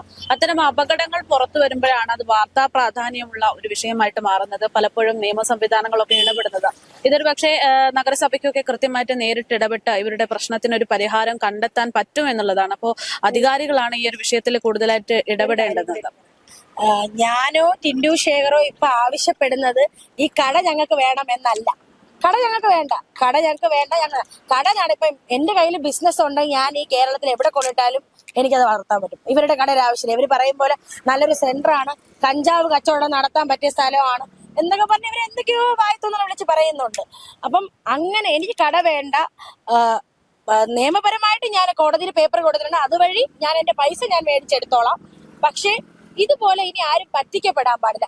കോർപ്പറേഷന്റെ കീഴില് വിധവകൾക്കും വികലാംഗർക്കും ഒക്കെ നൽകുന്ന ഇങ്ങനെയുള്ള കട ഇതുപോലെ ഒരു കുഴപ്പവും ഇല്ലാത്തവർക്ക് കൊടുത്തിട്ട് അതിന് ഇവര് വൻ തുകയ്ക്ക്, നിങ്ങൾ 3500 എവിടെ കിടക്കുന്നു, 45,000 എവിടെ കിടക്കുന്നു, അങ്ങനെ വൻ തുകയ്ക്ക് വാടകയ്ക്ക് കൊടുക്കുന്നു. ഞാൻ മനസ്സിലാക്കുന്നതെന്ന് വെച്ചാൽ എനിക്ക് തോന്നുന്നു ഏകദേശം 100-ൽ 70% ഇതായിരിക്കും. അതുകൊണ്ടാണ് ആരും അനങ്ങാത്തത്. മനസ്സിലായില്ലേ? അല്ലെങ്കിൽ എന്തെങ്കിലും ഒരു ചെറിയ കാര്യം ഉണ്ടെങ്കിൽ ഉറപ്പായിട്ട് അത് വലിയ പ്രശ്നമാണ്. ആരും അനങ്ങാതിരിക്കുന്നതാണ്. കാരണം 100-ൽ 70% ഇവിടെ ബെങ്ക് കടമുറികൾ ഇതാണ് നടക്കുന്നത്. പിന്നെ ബെങ്ക് കടമുറിക്ക് ഒരു സർക്കുലർ ഉണ്ട്. ഇത്ര മാത്രമേ വീതിയും നീളവും ഇതിന് പാടുള്ളൂ. ഒരാൾ നിന്നാൽ ചുറ്റും സാധനങ്ങൾ വെച്ച് ദിവസ വരുമാനം എന്ന് വെച്ചാൽ ദിവസ വരുമാനം എന്ന് പറഞ്ഞാൽ ഇന്നും ഇന്ത്യയിൽ ഒരാളിന്റെ ദിവസ വരുമാനം 100 രൂപയ്ക്ക് താഴെയാണ് അല്ലേ? അതിനു വേണ്ടി കച്ചവടം ചെയ്യാൻ മാത്രമേ ബെങ്ക് കടമുറികൾ ഉപയോഗിക്കാവൂ. പിന്നെ ഇവരെങ്ങനെയാണ് ബെങ്ക് കടമുറി ഇത്രയും നീളത്തിൽ കെട്ടിയിട്ടിരിക്കുന്നത് എന്നുള്ളത്, അതും കോർപ്പറേഷന്റെ മൂക്കിന്റെ തുമ്പത്താണ് ഇവരിത് ചെയ്തിട്ടിരിക്കുന്നത്. നമ്മൾ അതിനകത്തൊരു പ്ലാസ്റ്റിക് സ്ട്രോ വെച്ച് നോക്കട്ടെ, ഗ്ലാസ് വെച്ച് നോക്കട്ടെ, ഇവർ അപ്പൊ വന്ന് 5000 ഫൈൻ അടിച്ചു തരും. അപ്പൊ എന്നിട്ട് പറയാം ഇപ്പൊ അടച്ച 5000 അടച്ചില്ലെങ്കിൽ നാളെ അവിടെ വന്ന് അടയ്ക്കണേ 50,000 അടയ്ക്കണമെന്ന് പറയണ ഹെൽത്ത് ഇൻസ്പെക്ടർമാരാണ് ഇവിടെ ഉള്ളത്. അവര് ഇത്രയും നീട്ടിയിട്ട് കെട്ടിയിരിക്കുന്ന സർക്കുലർ കെട്ടിച്ച് കെട്ടിയ കട ഇത്രയും വർഷമായിട്ട് കണ്ടില്ലേ? അവർ തന്നെ അവകാശപ്പെടുന്ന 20 വർഷത്തിൽ കൂടുതലായി ആ കട അവിടെ ഉണ്ടെന്ന്. അപ്പം ഈ അനീതി നടക്കരുത്, ഇങ്ങനെയുള്ള അനീതി നടക്കരുത്. ഇനി ആരും പറ്റിക്കപ്പെടരുത്. പിന്നെ എന്റെ മെയിൻ ആയിട്ടുള്ള ആവശ്യം എന്തെന്ന് പറഞ്ഞാൽ അവരുടെ ആ ലൈസൻസ് റദ്ദാക്കണം. കാരണം അവര് എന്നെ ചീറ്റ് ചെയ്തു, ടിൻഡു ശേഖറിനെ ചീറ്റ് ചെയ്തു, ഇതിന് മുന്നേ വാട്ടർ അതോറിറ്റിയുടെ ഡ്രൈവറിനെ 25,000 രൂപയ്ക്ക് ചീറ്റ് ചെയ്തിട്ടുണ്ട്. അത് നിങ്ങൾ അവരെ ഒന്ന് അന്വേഷിച്ചാൽ അറിയാൻ പറ്റും. പലരെയും ഇവര് ഈ കടയുടെ പേരും പറഞ്ഞ് ചീറ്റ് ചെയ്യുന്നുണ്ട്. അപ്പം ഞാൻ നോക്കിയെടുത്തോളം അവര് ജീവിക്കാൻ വകയില്ലാത്തവരോ ഒന്നുമല്ല, അത് നിങ്ങൾക്ക് തന്നെ മനസ്സിലായിട്ടുണ്ടാവും. അപ്പം ഒരിക്കലും അങ്ങനെയുള്ളവർക്ക് അർഹതപ്പെട്ടതല്ല അല്ലേ ഇവര് ഈ വിധവകൾ എന്നൊക്കെ പറയണ. ഇപ്പൊ എന്റെ ഒരു അനുഭവം വെച്ചിട്ട് ഞാൻ പറയട്ടെ, KSRTC ബസ് ഇടിച്ച് ഒരാൾക്ക് 2 വയസ്സും ഒരു മകൾക്ക് 2 വയസ്സും ഒരു മകൾക്ക് 6 മാസം ഉള്ളപ്പം ഭർത്താവ് നഷ്ടപ്പെട്ട ഒരു വിധവ എന്റെ വീട്ടിലുണ്ട്, എന്റെ അമ്മയുടെ സഹോദരി. ഇന്ന് വരെ ഒരു ജോലിയില്ല. ഇതിനു വേണ്ടിയുള്ള ഇതുപോലത്തെ ഒരുപാട് ആനുകൂല്യങ്ങൾക്ക് വേണ്ടി നടക്കുന്നുണ്ട്. ആള് ഓപ്പൺ ഹാർട്ട് സർജറി ചെയ്ത ആളാണ്, 2 പ്രാവശ്യം ബൈപ്പാസ് സർജറി ചെയ്ത ആളാണ്. അങ്ങനെയുള്ള ഒരാൾക്ക് പോലും ഇന്ന് ഇവിടെ ഒന്നും കിട്ടുന്നില്ല. എന്നിട്ട് ഇതുപോലെ ഒരു കുഴപ്പവും ഇല്ലാത്തവർക്കാണ്. അതുകൊണ്ട് ഈ വിധവകൾക്ക് കൊടുക്കുന്നു, അങ്ങനെ പറയുമ്പോൾ അതിന് അർഹതപ്പെട്ട ഒരുപാട് പേര് ഇവിടെ ഉണ്ട്. മനസ്സിലായില്ലേ? 2 പെണ്ണുള്ള കഷ്ടപ്പെട്ട് വളർത്തുന്ന ഒരാൾ എന്റെ വീട്ടിലും ഉണ്ട്. അവർക്കൊന്നും ഇതുപോലെ ഒരു ആനുകൂല്യം കിട്ടിയിട്ടില്ല. പല നാളുകളായിട്ട് ഇതിന്റെയൊക്കെ പുറകെ നടക്കുകയാണ്. എന്നിട്ട് ഇതുപോലെ അർഹതയില്ലാത്തവർക്ക് കൊടുക്കുന്നു. പിന്നെ ഞാൻ ഒരു പാർട്ടിനെ ഒന്നും ഞാൻ ഇന്ന് വരെയും കുറ്റം പറയുന്നില്ല. പിന്നെ ഇവര് കുറെ നാളെ എന്നെ കടകംപള്ളി സാറിന്റെ പേര് പറഞ്ഞ് കുറെ ഭീഷണിപ്പെടുത്തിക്കൊണ്ടിരുന്നു. ഞാൻ സാറിനെ നേരിട്ട് പോയി കണ്ട് സംസാരിച്ചപ്പോൾ ഇവരെന്റെ അടുത്ത് പറഞ്ഞു അടുത്ത ബന്ധുവാണെന്നൊക്കെ പറഞ്ഞാൽ ഇവരെന്റെ അടുത്ത് പറഞ്ഞു. സാറ് പറഞ്ഞു അടുത്ത ബന്ധുവല്ല, വൈഫിന്റെ ഒരു റിലേറ്റീവ് ആണ്. അവരുടെ അമ്മയെ എനിക്ക് നേരത്തെ തൊട്ട് അറിയാം, അവിടെ പാർട്ടി കാര്യങ്ങൾക്ക് വരുമ്പോ അറിയാം, മകളുമായിട്ട് എനിക്ക് വലിയതൊന്നുമില്ല എന്നൊക്കെ പറഞ്ഞ് കുറെ കാര്യങ്ങൾ പറയും. എനിക്ക് അങ്ങനെ ആരെയും വ്യക്തിത്വ സംസാരിക്കാൻ താല്പര്യമില്ല, ഞാൻ പറഞ്ഞ കാര്യങ്ങൾ പറയുന്നില്ല. സാർ എന്നോട് ആദ്യം കുറച്ച് ഹാർഷായിട്ടാണ് സംസാരിച്ചത്. ഇതിന്റെ കാര്യം പറഞ്ഞ് എന്നോട് പറഞ്ഞു മകൾ അത് വിട്ടുകൊടുക്ക്, അവരത് നടത്തിക്കോട്ടെ, നിനക്ക് വേറൊരു കട തുടങ്ങാൻ ലൈസൻസ് ഞാൻ ശരിയാക്കി തരാന്നൊക്കെ പറഞ്ഞു. എന്നിട്ട് വെണ്ടർ ലൈസൻസ് വേണ്ടിയിട്ട് എന്തോ അപേക്ഷിച്ചിട്ട് നമ്പരുമായിട്ട് ചെല്ലാൻ പറഞ്ഞു. ഞാൻ പോയില്ല. കാരണം എനിക്കൊരു ജെനുവിനിറ്റി ഉണ്ട്. കാരണം എനിക്ക് ഇങ്ങനെ കള്ളത്തരം കാണിച്ചു കിട്ടണ ഒരിതും വേണ്ട. മനസ്സിലായില്ലേ? എനിക്ക് വെണ്ടർ ലൈസൻസ് അപേക്ഷിച്ചാൽ എനിക്ക് കിട്ടാൻ ചിലപ്പോൾ 2-3 വർഷം എടുക്കുമായിരിക്കും, കുഴപ്പമില്ല. അങ്ങനെ കിട്ടുന്നത് എന്ന് നിലനിൽക്കുമെന്ന് വിശ്വസിക്കുന്ന ഒരാളാണ് ഞാൻ. അതുകൊണ്ട് ഇനി ആരും പറ്റിക്കപ്പെടരുത്. ഇതിന് വേറെ അവര് പലതും പറയുമായിരിക്കും. എനിക്ക് പറയാനുള്ളത് ഞാൻ പറഞ്ഞു, മനസ്സിലാക്കാതെ അവർ മനസ്സിലാക്കട്ടെ. ഇതിപ്പോ ആരുടെ ഭാഗത്താണ് ശരി തെറ്റ് എന്നുള്ളതിനേക്കാൾ ഉപരി ഇപ്പോ നക്ഷത്ര പറഞ്ഞിരിക്കുന്ന കാര്യങ്ങൾ ഒരുപാട് ഗുരുതരമായിട്ടുള്ള വിഷയങ്ങളുണ്ട്. ഈ പറയുന്നത് പോലെ കടമുറയുടെ നിർമ്മാണത്തിന്റെ ആ ഒരു സർക്കുലർ മുതൽ ഈ പറയുന്ന രാഷ്ട്രീയപരമായിട്ടുള്ള ഇടപെടല്, അതുപോലെ തന്നെ ഒരേ കട 2-3 ആളുകൾക്ക് വ്യത്യസ്ത സമയത്ത് കൊടുക്കുന്നു എന്നൊക്കെ പറയുമ്പോൾ പല ഗുരുതരമായിട്ടുള്ള വിഷയങ്ങളും ഇതിലുണ്ട്. ഇതില് ശരിക്കും ഇടപെടേണ്ടുന്നത് അധികാരികൾ തന്നെയാണ്. ആ ഒരു ഇടപെടൽ തന്നെ എത്രയും പെട്ടെന്ന് ഉണ്ടാകണം എന്നുള്ളതാണ്. കാരണം ഇവര് പരസ്പരം അങ്ങോട്ടും ഇങ്ങോട്ടും പറഞ്ഞ് സംസാരിച്ച് അതൊരു വലിയ വിഷയമാകുന്നതിന് മുമ്പ് അധികാരികൾക്ക് ഇത് ഒതുക്കി ഈ ഒരു പ്രശ്നത്തിന് പരിഹാരം കണ്ടെത്താൻ പറ്റും എന്നുള്ള വിശ്വാസത്തിൽ തന്നെയാണ് ഞങ്ങൾ. ചേട്ടാ പേരെങ്ങനെയാണ്? എന്റെ പേരാണ് ടിൻഡു ശേഖർ. ഞാനും ചതിക്കപ്പെട്ടതാണ്. എന്താണ് ആക്ച്വലി ഇത് കഴിഞ്ഞ 2024 നവംബർ മാസം ഞാൻ OLX ഒരു ആഡ് കണ്ടു. അത് അവരുടെ ഓൺ കടയാണ്. ആഡിലിട്ടേക്കുന്നതെന്ന് പറഞ്ഞാൽ വാട്ടർ കണക്ഷൻ ഉണ്ട്, കറണ്ട് കണക്ഷൻ ഉണ്ട്, 1 lakh അഡ്വാൻസും ഡെയിലി 1500 റെന്റ്. അപ്പം ഞാൻ അത് വന്ന് കണ്ട് കട ഇഷ്ടപ്പെട്ട് ഞാൻ അപ്പം തന്നെ ഒരു 90,000 അവർക്ക് GPayയും ചെയ്ത് 10,000 ഞാൻ ക്യാഷായിട്ട് അവിടെ CCTV ഇൻസ്റ്റാൾ ചെയ്യുന്ന സമയത്ത് കൊടുത്തു. ഈ കൊടുത്തതിന് ശേഷമാണ് ഞാൻ അറിയുന്നത് വേറെ നക്ഷത്ര ആ കട നടത്തുന്ന ആളാണ്. ഇത് സെയിം എനിക്ക് തന്നതുപോലെ വേറൊരാൾക്കും റെന്റ് ഇവർ കൊടുത്തിട്ടുണ്ടെന്ന് മനസ്സിലാവും. അങ്ങനെ ഞാൻ സംസാരിച്ചപ്പോൾ ഞാൻ പറഞ്ഞു എനിക്ക് പ്രശ്നമുള്ള കട വേണ്ട, എൻ്റെ അഡ്വാൻസ് ഞാൻ തിരിച്ചു ചോദിച്ചപ്പോൾ ഇവർ എൻ്റെ അടുത്ത് ഒരു 3 ദിവസത്തെ അവധി ചോദിച്ചു. 3 ദിവസത്തിനകത്ത് ഞാൻ ഈ അഡ്വാൻസ് തിരിച്ചു തരാം. അങ്ങനെ 3 ദിവസം കഴിഞ്ഞ് ഞാൻ വീണ്ടും കടയുടെ അടുത്ത് ചെന്നപ്പം എൻ്റെ അടുത്ത് പറഞ്ഞ് നിങ്ങൾ കട വേണമെങ്കിൽ എടുത്ത് നടത്തിക്കോ, പൈസ എൻ്റെ റോളായി പോയി, നിങ്ങൾക്ക് വേറെ ഒരു പ്രശ്നവും വരാതെ ഞാൻ നോക്കിക്കോളാം, CA നമ്മുടെ കൂടെയാണ്, അവർ തന്നെ ഒഴിപ്പിച്ച് തരും എന്നും പറഞ്ഞുകൊണ്ട് അവർ ഫോൺ എടുത്ത് വാട്സപ്പിൽ CA വിളിക്കുകയാണ്. CA വിളിച്ചിട്ട് ലൗഡ് സ്പീക്കറിൽ ഇപ്പം CA പറഞ്ഞു കൊടുക്കുകയാണ് ഓരോ ഐഡിയ. കട അടിച്ച് കുത്തിയത്, ബോർഡ് അടിച്ച് കുത്തിയത്, അങ്ങനെയൊക്കെ CA പറയണം. അതിനുശേഷം പറഞ്ഞു കണ്ട CA നമ്മുടെ കൂടെയാണ്, നിങ്ങൾ ഒരു കാരണവശാലും പേടിക്കണ്ട, ഒരു മാസത്തിനകത്ത് ഇവിടെ ഞാൻ ഒഴിപ്പിച്ചു തരാം, കട ഒഴിപ്പിച്ചിട്ട് നിങ്ങളെ നിർത്തിക്കോ, നല്ല കച്ചവടം കിട്ടുന്ന കടയാണെന്ന് പറഞ്ഞു. പക്ഷെ ഞാൻ വന്ന് കണ്ടപ്പോൾ എനിക്ക് മനസ്സിലായി ഇവരും കഷ്ടപ്പെട്ടാണ് കട നടത്തുന്നത്. അതുകൊണ്ട് ഞാൻ പിന്നെ അവരുടെ അടുത്ത് ഇതായിട്ട് പറഞ്ഞു എനിക്ക് എൻ്റെ അഡ്വാൻസ് മതി, കട വേണ്ടെന്ന് പറഞ്ഞു. തന്നില്ല. അങ്ങനെ ഞാൻ പരാതിയായിട്ട് മിനിസ്റ്റർ CA എടുത്തു പോയി. എൻ്റെ പരാതി അവിടെ എടുത്തില്ല. പരാതി എടുക്കാത്തതിനെ തുടർന്ന് ഞാൻ വീണ്ടും DCPക്ക്, ട്രിവാൻഡ്രം DCPക്ക് പരാതിയായിട്ട് പോയി. ഇതേപോലെ എന്നെ ചീറ്റ് ചെയ്തിട്ട് എനിക്ക് എൻ്റെ പരാതി എടുക്കുന്നില്ല, എൻ്റെ ക്യാഷും തരുന്നില്ല എന്ന് പറഞ്ഞു. അങ്ങനെ DCP വീണ്ടും മ്യൂസിയത്തോട്ട് ആ കേസ് ഫോർവേഡ് ചെയ്തപ്പം അന്ന് അത് അന്വേഷിച്ചുകൊണ്ടിരുന്ന ശരത് എന്ന് പറഞ്ഞൊരു സാറാണ്. ശരത് എന്ന് പറയുന്ന സാറ് ഈ വിജി വിജയല്ല വിനി എന്നാണ് അവരുടെ പേര്, വിനി വിഷ്ണു. ഈ രണ്ട് വ്യക്തികളാണ് എൻ്റെ നിന്ന് ക്യാഷ് വാങ്ങിക്കുന്നതും ഈ കട കാണിച്ചു തരുന്നതും. മാഡ് കണ്ട് ഞാൻ വിളിച്ച സമയത്ത് ഇവർ വന്നു, ഇവരാണ് എനിക്കെല്ലാം കാണിച്ചു തരുന്നത്. അങ്ങനെ ഇവര് മൂന്നാമത് എൻ്റെ എഗ്രിമെന്റ് ചെയ്യാനെന്ന് പറഞ്ഞിട്ട് ക്യാഷ് വാങ്ങിച്ചു. എഗ്രിമെന്റ് ചെയ്തിട്ട് എഗ്രിമെന്റിന്റെ ഒറിജിനൽ എനിക്ക് തന്നില്ല. അപ്പൊ ഇതെല്ലാം കാണിച്ചുകൊണ്ടാണ് ഞാൻ പരാതി എഴുതി. അങ്ങനെ ആ സ്റ്റേഷനിൽ നിന്ന് ശരത് സാറ് ഇവരെ വിളിച്ചപ്പം ഇവര് പറയണ നമുക്ക് വരാൻ പറ്റൂല, എന്റെ കാര്യങ്ങൾക്കൊക്കെ CIക്ക് അറിയാം, നിങ്ങൾ എന്തെങ്കിലും ഉണ്ടെങ്കിൽ CI എടുത്ത് പറഞ്ഞാൽ മതി, എനിക്ക് വരാൻ പറ്റത്തില്ല എന്ന് അവർ കറക്റ്റായിട്ട് പറഞ്ഞു. അങ്ങനെ ഞാൻ വീണ്ടും എന്റെ പരാതിക്ക് ഒരു നടപടി എടുക്കാത്തതുകൊണ്ട് ഞാൻ വീണ്ടും DCPയുടെ അടുത്ത് പോയി. അങ്ങനെ DCP വീണ്ടും മ്യൂസിയത്തോട്ട് വിട്ടു. വീണ്ടും മ്യൂസിയത്തിൽ വന്നു, വിളിച്ചില്ല, ഒന്നുമില്ല. ഞാൻ 2-3 വട്ടം അവിടെ പോയി തിരക്കി. അപ്പം വിളിക്കും എന്ന് പറഞ്ഞ് വിളിച്ചില്ല. അങ്ങനെ വിളിക്കാത്തതുകൊണ്ട് ഞാൻ വീണ്ടും മൊത്തം 6-7 പരാതി ഞാൻ DCP കൊടുത്തിട്ടുണ്ട്. അങ്ങനെ വീണ്ടും DCP ഓഫീസിൽ പോയി. അങ്ങനെ DCP ഏറ്റവും ലാസ്റ്റ് ഡയറക്റ്റ് ആയിട്ട് CIയെ വിളിച്ചു. CIയെ വിളിച്ചിട്ട് എന്താണ് കാര്യം, ഞാൻ എത്ര വട്ടം അങ്ങോട്ട് ഫോർവേഡ് ചെയ്തതാണ് ഈ പരാതി, എന്നിട്ട് നിങ്ങൾ എന്താ നടപടി എടുക്കാത്തതെന്ന് ചോദിച്ചു. അപ്പം CI പറഞ്ഞതെന്ന് പറഞ്ഞാൽ സാർ അത് അവര് പേയ്മെന്റ് കൊടുക്കാൻ ബില്ലിംഗ് ആണ്, ഞാൻ വാങ്ങാത്തതാണ്. അപ്പൊ ഞാൻ പറഞ്ഞു സാറേ എന്റെ പേയ്മെന്റ് എന്നാൽ എന്റെ വിഷയം തീരുമല്ലോ, വേറെ വിഷയമില്ലല്ലോ. ഒരു പേയ്മെന്റ് എന്നാൽ എനിക്ക് കേസിന്റെ പുറകെ പോകേണ്ട കാര്യമില്ല. എനിക്ക് ആ പൈസ ഉണ്ടെങ്കിൽ അടുത്ത ഏതെങ്കിലും കടയിൽ അഡ്വാൻസ് കൊടുത്ത് എനിക്ക് സ്റ്റാർട്ട് ചെയ്യാം. അപ്പൊ അങ്ങനെ പറഞ്ഞ് എന്റെ അടുത്ത് പറഞ്ഞ് വീണ്ടും അങ്ങ് ചെല്ലാൻ പറഞ്ഞു. അങ്ങനെ വീണ്ടും മ്യൂസിയത്തിൽ ചെന്നപ്പം CIയുടെ ഭീഷണി എന്ന് പറഞ്ഞ് നീ കോടതി പോടെ, നിന്റെ അടുത്ത് ആര് പറഞ്ഞു അവിടെ കൊണ്ട് പൈസ കൊടുത്ത് പറ്റിക്കപ്പെടാ, ആര് പറഞ്ഞു? നേരിട്ട് പറഞ്ഞോ? നേരിട്ട് ഡയറക്റ്റ് ആയിട്ട്. അതായത് എന്നെ അവിടെ നിർത്തി, ഞാനൊരു പരാതിയും കൊണ്ടുപോയി, എന്നെ ചീറ്റ് ചെയ്തതാണ്. അതായത് കോർപ്പറേഷന്റെ കട വേറെ മറ്റൊരാൾക്ക് വാടകയ്ക്ക് കൊടുത്തുവിടും, ഒന്നാമത്തെ കാര്യം. രണ്ടാമത്തെ കാര്യം, ഒരാൾക്ക് വാടകയ്ക്ക് കൊടുത്ത എഗ്രിമെന്റ് നിലനിൽക്കാൻ എന്റെ ഇന്ന് ക്യാഷ് വാങ്ങിച്ചത്. മൂന്നാമത്തെ കാര്യം എന്ന് പറഞ്ഞാൽ ഈ വിനിയുടെ അമ്മയും വിഷ്ണുവും ഇവര് മൂന്നൂരും കൂടെ ചേർന്നാണ് ഈ ഇതെല്ലാം ചെയ്യുന്നത്. എന്നിട്ട് ഈ വിനിയെ മാത്രമേ അവിടെ വിളിച്ചിട്ടുള്ളൂ, വിഷ്ണുവിനെ അവിടെ വിളിപ്പിച്ചിട്ടില്ല, വിനിയുടെ അമ്മയും സർലാദേവിയും വിളിപ്പിച്ചിട്ടില്ല. ഇവര് ചെല്ലുന്നു, അവിടെ ഇരിക്കുന്നു, എന്നെ നിർത്തുന്നു, എന്നെ ഒരുപാട് വിരട്ടിയിട്ട് എൻ്റെ അടുത്ത് പറഞ്ഞ് നക്ഷത്രം അടിക്കുന്നത് ഞാൻ ഒരു കണ്ടായിരുന്നു കേട്ടോ. ആ വിനിയുടെ മോള് ആ ബൈറ്റ് ഒന്നുമില്ലേ, അതായത് ഞാൻ ഈ കട അവര് അടിച്ചു പൊട്ടിച്ചിട്ട് താക്കോലൊക്കെ കട്ടർ വെച്ചാണ് പൊട്ടിക്കുന്നത്. അവരുടെ ഓൺ കടയാണ്, താക്കോല് മിസ്സായിപ്പോ എനിക്ക് എന്നിട്ട് താക്കോല് തന്നു. കൂട്ടൊക്കെ ഞാനാണ് വാങ്ങിക്കൊടുക്കുന്നത് അവർക്ക്. കട പൊളിക്കുന്നത് ചേട്ടൻ നേരിട്ട് നേരിട്ട് കണ്ട് നക്ഷത്രം അടിക്കുന്നത് നേരിട്ട് കണ്ട്, നക്ഷത്രയുടെ ഫുഡൊക്കെ ഈ വിനിയുടെ മോള് റോഡിൽ വലിച്ചെറിയുന്നതൊക്കെ കണ്ടതിന് ശേഷം ഞാൻ അറിയുന്നതെന്ന് പറഞ്ഞാൽ നക്ഷത്രക്കെതിരെ അവിടെ കേസെടുത്തു. ഈ വിനിയുടെ മോൾക്കെതിരെ കേസ് എടുത്തിട്ടില്ല. അപ്പൊ അതിൽ ഞാൻ ഇവര് കമ്മീഷണർ ഓഫീസിൽ പരാതി കൊടുത്തപ്പം എന്നെ വിറ്റ്നസ് ആയിട്ട് വെച്ച് ഞാൻ ചെന്ന് കണ്ട കാര്യം പറഞ്ഞു.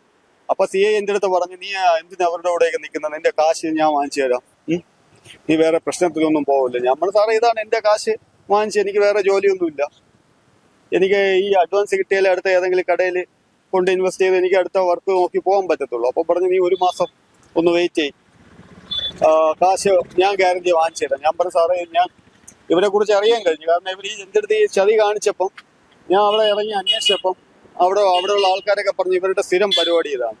മ്യൂസിയം CI ഇവരുടെ കൂട്ടാണ്. അതായത് OLXൽ ഇതേപോലെ ആഡ് ഇടും, ഓരോ ആൾക്കാരുടെ അഡ്വാൻസ് വാങ്ങിക്കും. അഡ്വാൻസ് വാങ്ങിച്ചിട്ട് ഇവർ തിരിച്ച് അഡ്വാൻസ് വാങ്ങിക്കാൻ ചെല്ലുമ്പോൾ പെണ്ണ് കേസിൽ കുടുക്കിക്കളയും, അങ്ങനെയാണ് ഇങ്ങനെയാണെന്നൊക്കെ പറഞ്ഞു. ഇവരുടെ മോള് കൂടെ ചേർന്ന് മ്യൂസിയം CIയുടെ ബന്ധം വെച്ച് പെണ്ണ് കേസിൽ കൊടുക്കും, അഡ്വാൻസ് ചോദിച്ചുകൊണ്ട് വന്ന പെണ്ണ് കേസിൽ കൊടുക്കും എന്നും പറഞ്ഞിട്ട് പേടിച്ച്, അങ്ങനെ പലരും പേടിച്ചിട്ടാണ് ഇത് വരാത്തത്. മനസ്സിലായ? നക്ഷത്രം ഒരു പെണ്ണായോണ്ട് മാത്രമാണ് നക്ഷത്രയുടെ പേരിൽ പെണ്ണ് കേസ് വരാത്തത്. എന്നെയും പലരും വിളിച്ച് പറഞ്ഞു, എനിക്കറിയാന്നുള്ള 2-3 പോലീസുകാരുണ്ട്, അവരുടെ പേര് ഞാൻ പറയില്ല. അവര് പറഞ്ഞു നീ ഇത് പൈസയല്ലേ പോയുള്ളൂ, വെറുതെ പെണ്ണ് കേസിൽ നീ പെടും, നിന്നെ പെണ്ണ് കേസിൽ കൊടുക്കാൻ വേണ്ടിയുള്ള ശ്രമമാണ്, അല്ലെങ്കിൽ എന്തെങ്കിലും കേസിൽ നിന്നെ കൊടുക്കുമെന്നുള്ളത്. ഞാൻ പറഞ്ഞു എനിക്ക് പൈസ വേണം, എനിക്ക് ജീവിക്കണം, ഞാൻ കൊടുത്ത കാശ്. അങ്ങനെയൊക്കെയാണ്. ഏറ്റവും ലാസ്റ്റ് എന്നിട്ട് വീണ്ടും ഒരു 30 ദിവസത്തെ അവധി ചോദിച്ചതിന് ശേഷം 30 ദിവസം ആവോ ഒരു 5 ദിവസം നിൽക്കെ ഈ വിജി എൻ്റെ അക്കൗണ്ടിൽ ഒരു 30,000 രൂപ ഇട്ട് തന്നു. എന്നിട്ട് പറഞ്ഞു എനിക്ക് ഇത്രയും പൈസ ഇട്ട് തരാൻ പറ്റും, നീ ചെയ്യുമെന്ന് പറഞ്ഞു. അപ്പൊ CI എൻ്റെ അടുത്ത്, ഞാൻ അപ്പം ഇവരിങ്ങനെയാണെന്ന് എനിക്കറിയാം, കാരണം ഇത്രയും എമൗണ്ട് വാങ്ങിച്ചിട്ട് പ്രശ്നമായി വരുമ്പോൾ കുറച്ച് എമൗണ്ട് കൊടുത്തിട്ട് പിന്നെ കൊടുക്കൂല, അവരെ ഇന്ന് തരാം നാളെ തരാന്ന് പറഞ്ഞ് ഓട്ടിച്ചോണ്ടിരിക്കും. എനിക്ക് അങ്ങനെ പാർട്ട് പേയ്മെന്റ് ആയിട്ട് കിട്ടിയിട്ടും കാര്യമില്ല. എനിക്ക് വേറൊരു കട എടുക്കണമെങ്കിൽ എനിക്ക് സെയിം ഇത്ര എമൗണ്ട് അവിടെ കൊണ്ട് കൊടുത്താലേ എനിക്ക് തരത്തുള്ളൂ. ഈ പാർട്ട് പേയ്മെന്റ് ആയിട്ട് ആരും വാങ്ങത്തില്ല. അതുകൊണ്ട് ഞാൻ പറഞ്ഞു മേഡം എനിക്കിത് വേണ്ട, എൻ്റെ അടുത്ത് CI സാറാണ് ഉറപ്പ് പറഞ്ഞു ഫുൾ എമൗണ്ട് ആയിട്ട് വാങ്ങിക്കാം. അത് അങ്ങനെ ഉറപ്പ് CI പറഞ്ഞതിന്റെ പേരിൽ മാത്രമാണ് കേസ് എടുക്കാത്തത്. കാരണം DCP സാറ് ഡയറക്റ്റ് ആയിട്ട് വിളിച്ച് പറഞ്ഞതെന്ന് പറഞ്ഞ് ഇവരുടെ പേരിൽ FIR ഇടാനാണ് പറഞ്ഞത്. അപ്പം ഈ CI ആണ് ഇവരുടെ മധ്യസ്ഥൻ നിന്ന് പറഞ്ഞത് നീ ഒരു മാസം സമയം എന്താ, ഞാൻ ഗ്യാരണ്ടി ഫുൾ എമൗണ്ട് ഞാൻ വാങ്ങിച്ചു തരാം. അപ്പോഴും അവിടെ വെച്ച് പറയുന്നു, സാറേ പാർട്ട് പേയ്മെന്റ് ആണെങ്കിൽ എനിക്ക് വേണ്ട, പാർട്ട് പേയ്മെന്റ് വാങ്ങിച്ചിട്ട് എനിക്കൊരു കാര്യമില്ല. അപ്പൊ CI പറയുന്നു അവിടെ ഉറപ്പാണ്, അങ്ങനെ പാർട്ട് പേയ്മെന്റ് തരയാണെങ്കിൽ നീ തിരിച്ചിട്ട് കൊടുത്തു, സ്റ്റേഷനിൽ വിളിപ്പിച്ച ദിവസം സ്റ്റേഷനിൽ വെച്ച് സെറ്റിൽ ചെയ്താൽ മതി എന്ന് പറഞ്ഞു. അങ്ങനെ ഇപ്പൊ പറയുന്നത് പ്രകാരം CIന്റെ ഒരു ഇടപെടൽ ഉണ്ടല്ലോ, അതായത് ഒരു പാർട്ടിക്ക് വേണ്ടി അല്ലെ, അതായത് ഒരു വിഭാഗത്തിന് വേണ്ടി അല്ലെങ്കിൽ ഒരു പേഴ്സണിന് വേണ്ടിയിട്ട് ഒരു സപ്പോർട്ട് ചെയ്യുന്ന ഒരു രീതിയിലാണ്. അപ്പൊ ചേട്ടനിപ്പം മീഡിയയ്ക്ക് മുന്നിൽ സംസാരിക്കുകയാണെങ്കിലും ഇതിനൊരു അതൊന്നും ഇല്ലാത്തതാണ് എന്ന് പറഞ്ഞു കഴിഞ്ഞാൽ ചേട്ടന്റെ കയ്യിൽ എന്തെങ്കിലും തെളിവുണ്ടോ? മനസ്സിലായില്ല. അതായത് ഇപ്പം CI തന്നെ പറയാണ് ഞാൻ അത്തരത്തിലൊരു ഇടപെടൽ നടത്തിയിട്ടില്ല എന്ന് പറയുമ്പോ ചേട്ടൻ അതെങ്ങനെ തെളിയിക്കാൻ പറ്റും? കാര്യം ചോദിക്കട്ടെ സഹോദരി, ഇത്രയും ചീറ്റിംഗ് നടന്നിട്ട് ഞാൻ അവരുടെ പരാതി കൊണ്ട് ആദ്യം പോകുന്ന അവിടെയാണ്, എടുത്തിട്ടില്ല. നക്ഷത്ര അവിടെ ഇട്ട് പരസ്യമായിട്ട് വിനി എന്ന് പറഞ്ഞ സ്ത്രീ അടിച്ചിട്ടുണ്ട്, വിനിയുടെ അമ്മ അടിച്ചിട്ടുണ്ട്, ഈ വിനിയുടെ മകൾ അടിച്ചിട്ടുണ്ട്. അത് മൂന്ന് ദിവസങ്ങളിലാണ് നടക്കുന്നത്. പക്ഷെ ഈ അടികൊണ്ട് നക്ഷത്രയ്ക്കെതിരെ കേസെടുത്തിട്ടുണ്ട്. വിനിയുടെ മകൾ അടിക്കുന്നതും കട അടിച്ച് പൊട്ടിക്കുന്നതും എല്ലാം ഞാൻ കണ്ടതാണ്. ഞാൻ കൊണ്ട് സ്റ്റേറ്റ്മെന്റ് കൊടുത്തിട്ട് അത് ഒന്നും ആയിട്ടില്ല. ഇതിലിപ്പരം വേറെ തെളിവ് എന്ത് വേണം? ഞാൻ അവിടെ ചെന്നപ്പോ എന്നെ നിർത്തി, പരാതിക്കാരനായ എന്നെ നിർത്തിയിട്ട് 3 പേരുടെ പേരിലാണ് പരാതി കൊടുത്തത്. ഇതുവരെയായിട്ടും വിഷ്ണുവിനെയോ ആ സർളാദേവിയെ അവിടെ വിളിപ്പിച്ചിട്ടില്ല. വിനി വരുന്നു, സംസാരിക്കുന്നു, എന്നിട്ട് എന്നെ കൊണ്ട് എഴുതി വെപ്പിക്കുന്നു. ഇവര് പറയുന്നു ഓക്കെ ആണെന്ന് പറഞ്ഞു എന്നെ കൊണ്ട് എഴുതി വെപ്പിക്കുന്നു. ഇവരങ്ങ് പോകുന്നു, ഇവരെ കസാരയിൽ ഇരിക്കുന്നു. എന്നെ നിർത്തി ഒരുമാതിരി പ്രതികളെ അതായത് അവര് പരാതിക്കാരി, ഞാൻ പ്രതി എന്നുള്ള രീതിയിലാണ് CI പെരുമാറിയത്. അപ്പൊ ഇത്തരത്തിലൊരു വെളിപ്പെടുത്തൽ നടത്തുമ്പോൾ തീർച്ചയായിട്ടും മറ്റെന്തെങ്കിലും തരത്തിലുള്ള ഇടപെടൽ അല്ലെങ്കിൽ ഭീഷണി പോലുള്ള കാര്യങ്ങൾ ഭീഷണി പോലെ അറിയാന്നുള്ള ഒരുപാട് ആൾക്കാർ പറഞ്ഞു ഇതേപോലെ വരാൻ സാധ്യതയില്ല. അപ്പൊ പേടിയൊന്നും തോന്നുന്നു. ഇനി എന്ത് ചെയ്യാൻ? ജീവിതം പോയില്ലേ, ജീവിതം വഴിമുട്ടി നിൽക്കുകയാണ്. നീ പേടിച്ചിട്ട് എന്ത് ചെയ്യായി? കാരണം ഇവരൊരു ലോബി പോലെയാണ് പ്രവർത്തിക്കുന്നത്. OLX ആഡ് ഇടും, അഡ്വാൻസ് വാങ്ങിക്കും, പറ്റിച്ചതിന് ശേഷം അഡ്വാൻസ് തിരിച്ച് ചോദിച്ചു ചെല്ലുന്ന ആണുങ്ങളാണെങ്കിൽ പെണ്ണ് കേസിൽ കൊടുക്കും. ഒന്നീ വിനി പരാതി കൊടുക്കും, അല്ലെങ്കിൽ വിനിയുടെ മകള് പരാതി കൊടുക്കും. അതിന് സപ്പോർട്ടെന്ന് പറഞ്ഞാൽ മ്യൂസിയം ചെയ്യുക. പിന്നെ ഗുണ്ടാ സംവിധാനം ചെയ്തു കൊടുക്കുന്നത് വിഷ്ണു എന്ന് പറഞ്ഞത് വിനിയുടെ ഹസ്ബൻഡ് എന്നാണ് പറയുന്നത്, അറിയില്ല. പിന്നെ രണ്ടാമത്തെ കാര്യം, ഞാൻ അവിടെ ലോക്കലി അറിയാൻ കഴിഞ്ഞെന്ന് പറഞ്ഞാൽ വിനി പറയുന്ന അച്ഛന്റെ കടയാണ്. എനിക്ക് അത് തോന്നുന്നില്ല അച്ഛന്റെ കട. അതായത് അച്ഛൻ നമ്മുടെ സ്വന്തം സ്ഥലമാണെങ്കിൽ, ഇപ്പം എന്റെ സ്വന്തം കടയാണെങ്കിൽ ഞാൻ മരിച്ചതിന് ശേഷം എന്റെ മോന് കൊടുക്കാം, അത് കഴിഞ്ഞ് അടുത്ത ആൾ കൊടുക്കാം. ഇതിപ്പം കോർപ്പറേഷന്റെ സ്ഥലമല്ല. ഇപ്പൊ കോർപ്പറേഷനകത്ത് ഇവർക്ക് ആളുണ്ട്. പിന്നെ രണ്ടാമത് നക്ഷത്രയുടെ കട പൂട്ടിക്കാൻ വന്നത്. അപ്പോൾ യാതൊരുവിധ പേപ്പറും ഇല്ലാതെ 2 പോലീസുകാരെയും കൊണ്ടുവന്ന് 2 LT ഇൻസ്പെക്ടർമാരും വന്ന് ഭീഷണിപ്പെടുത്തിയാണ് ഇറക്കി വിട്ടത്. അതിന്റെയൊക്കെ വീഡിയോ ക്ലിപ്പിംഗ് നക്ഷത്രയിലുണ്ട്. ഇതിൽ പരം നമുക്ക് വേറെ തെളിവ് വേണോ? ജസ്റ്റ് ഒന്ന് വിളിച്ച ആ വിഷ്ണുവിനെ സർളാദേവി ഒരു വട്ടമെങ്കിലും CI വിളിപ്പിച്ചിട്ടില്ലല്ലോ. ഇപ്പോ പറഞ്ഞു കേട്ടെടുത്തോളം നടക്കുന്നത് ഗുണ്ടായിസം തന്നെയാണെന്ന് വ്യക്തമാണ്. ഇതിലെ വസ്തുത എത്രത്തോളം ഉണ്ട് എന്നത് പറയാൻ നമ്മൾ ആളല്ല. പക്ഷെ പറഞ്ഞു കേട്ടെടുത്തോളം വലിയൊരു ഗുണ്ടായിസം അല്ലെങ്കിൽ ഒരു പോലീസ് സംവിധാനം എന്ന് പറയുന്നത് സാധാരണക്കാരായിട്ടുള്ള ആളുകൾക്കടക്കം എന്തെങ്കിലും ഒരു പ്രശ്നം ഉണ്ടാകുമ്പോൾ അവിടെ പോയി പറയാനും അതിന്റെ നീതി എവിടെയാണോ ആ ഭാഗത്തേക്ക് അല്ലെങ്കിൽ അതിനൊരു നീതി നേടിക്കൊടുക്കുക എന്നുള്ളതാണ് പോലീസ് സംവിധാനങ്ങളുടെ ഒരു സിസ്റ്റം. പക്ഷെ ഇവിടെ ഇപ്പോ കേട്ടെടുത്തോളം നമ്മൾക്ക് താല്പര്യമുള്ള ആളുകളെ സംരക്ഷിക്കുക എന്നുള്ള രീതിയിലേക്കൊക്കെ കാര്യങ്ങൾ പോകുന്നുണ്ടോ എന്നുള്ള സംശയമുണ്ട്. അപ്പോൾ ഇതിനൊക്കെ ഒരു ഇടപെടൽ അല്ലെങ്കിൽ ഒരു മറുപടി പോലീസിന്റെ ഭാഗത്തു നിന്നാണെങ്കിലും ഒരു മറുപടി വേണ്ടുന്ന ഒരു സാഹചര്യമാണ്. എന്താണ് പിന്നെ അതിനുശേഷം വീണ്ടും എന്നെ ഇതേപോലെ പറ്റിച്ച് രണ്ടാമത് വീണ്ടും ഞാൻ പോവാണ് സാറേ. ഈ CI എന്റെ അടുത്ത് ഉറപ്പ് പറഞ്ഞ 30 ദിവസമായി. ആ ഡേറ്റിന്റെ അന്ന് ചെന്നപ്പം എന്നെ ഏകദേശം ഞാൻ രാവിലെ പോയ ഒരു വൈകിട്ട് 3 മണി വരെ അവിടെ പിടിച്ചു നിർത്തി. എന്നിട്ട് എന്നെ കണ്ടിട്ട് കാണാത്ത മട്ടിൽ ഇറങ്ങിപ്പോയി CI. ഞാൻ അപ്പൊ പുറകെ പോവാണ്, സാറേ എന്റെ കാര്യം എന്താ, അവര് പൈസ തരൂലെന്നാണ് പറയുന്നത്, പോടാന്ന് പറഞ്ഞ് എന്റെ അടുത്ത് പറഞ്ഞു വിട്ടു. അങ്ങനെ ഞാൻ വീണ്ടും CIക്കെതിരെ, അന്നാണ് ഞാൻ ആദ്യമായിട്ട് CIക്കെതിരെ അപ്പോഴാണ് എനിക്ക് കറക്റ്റായിട്ട് അവിടെ, അതായത് എനിക്ക് മ്യൂസിയം സ്റ്റേഷനിൽ നിന്ന് ഒരു ന്യായവും കിട്ടൂലെന്ന് മനസ്സിലായി. ഞാൻ വീണ്ടും CIക്കെതിരെ ഒരു പരാതി കൊടുത്തപ്പോൾ വീണ്ടും കൺട്രോൾമെന്റ് AC-ക്ക് ആ പരാതി ഫോർവേഡ് ചെയ്തു. കൺട്രോൾമെന്റ് AC-ക്ക് പരാതി ഫോർവേഡ് ചെയ്തിട്ട് ഏകദേശം 1 മാസം കഴിഞ്ഞിട്ട് വീണ്ടും മ്യൂസിയത്തിൽ ഒരു SI എന്നെ വിളിപ്പിച്ചു. എന്റെ സ്റ്റേറ്റ്മെന്റ് എടുക്കാനെന്ന് പറഞ്ഞ് വിളിച്ചിട്ട് എന്റെ പേരും കാര്യങ്ങളൊക്കെ ചോദിച്ചിട്ട് പുള്ളിക്കാരെ എന്തോ എഴുതിയിട്ട് എന്റെ അടുത്ത് സൈൻ ചെയ്ത് തരാൻ പറഞ്ഞു. ഞാൻ സാറേ ഇത് സ്റ്റേറ്റ്മെന്റ് എന്ന് പറഞ്ഞാൽ ഞാൻ പറയുന്ന കാര്യമാണ് എഴുതിയിട്ട് സൈൻ ചെയ്ത് തരേണ്ടത്. ഇതിപ്പോ സാറ് എഴുതിയ കാര്യം എനിക്ക് സൈൻ ചെയ്യേണ്ട കാര്യമില്ല. അപ്പൊ പറഞ്ഞേ പോലീസ് മേധാവി വിചാരിച്ചിട്ട് നിനക്ക് ന്യായം കിട്ടാൻ വാങ്ങിച്ചു തരാൻ പറ്റിയില്ല. പിന്നെ എന്താണ്, നീ ഒരു കാര്യം ചെയ്യും, ആ 1 ലക്ഷം രൂപയല്ലേ ഇപ്പൊ പോയുള്ളൂ, അല്ലെങ്കിൽ നീ പല കേസുകളിലും നീ പ്രതിയായി. അതുകൊണ്ട് മര്യാദയ്ക്ക് നീ കേസ് ഇല്ലാന്ന് എഴുതി തന്നിട്ട് പോകണമെന്നല്ല എന്ന് പറഞ്ഞിട്ട് എന്നെ ഭീഷണിപ്പെടും. ആ SI എനിക്ക് കണ്ടറിയാം, പുള്ളിക്കാരെ എന്നെ വിളിച്ച നമ്പർ കാര്യങ്ങളെല്ലാം ഉണ്ട്. പക്ഷെ ഇതൊക്കെയാണ് നടക്കുന്നത്. കാരണം പാവപ്പെട്ടവർക്ക് ഒരു നീതിയില്ല. അവർക്കൊരു നീതി, പൈസ പറ്റിച്ചവർക്കും വീണ്ടും ഒരു അടുത്ത ആൾക്ക് വാടകയ്ക്ക് കൊടുക്കാൻ വേണ്ടിയുള്ള ശ്രമമാണ്.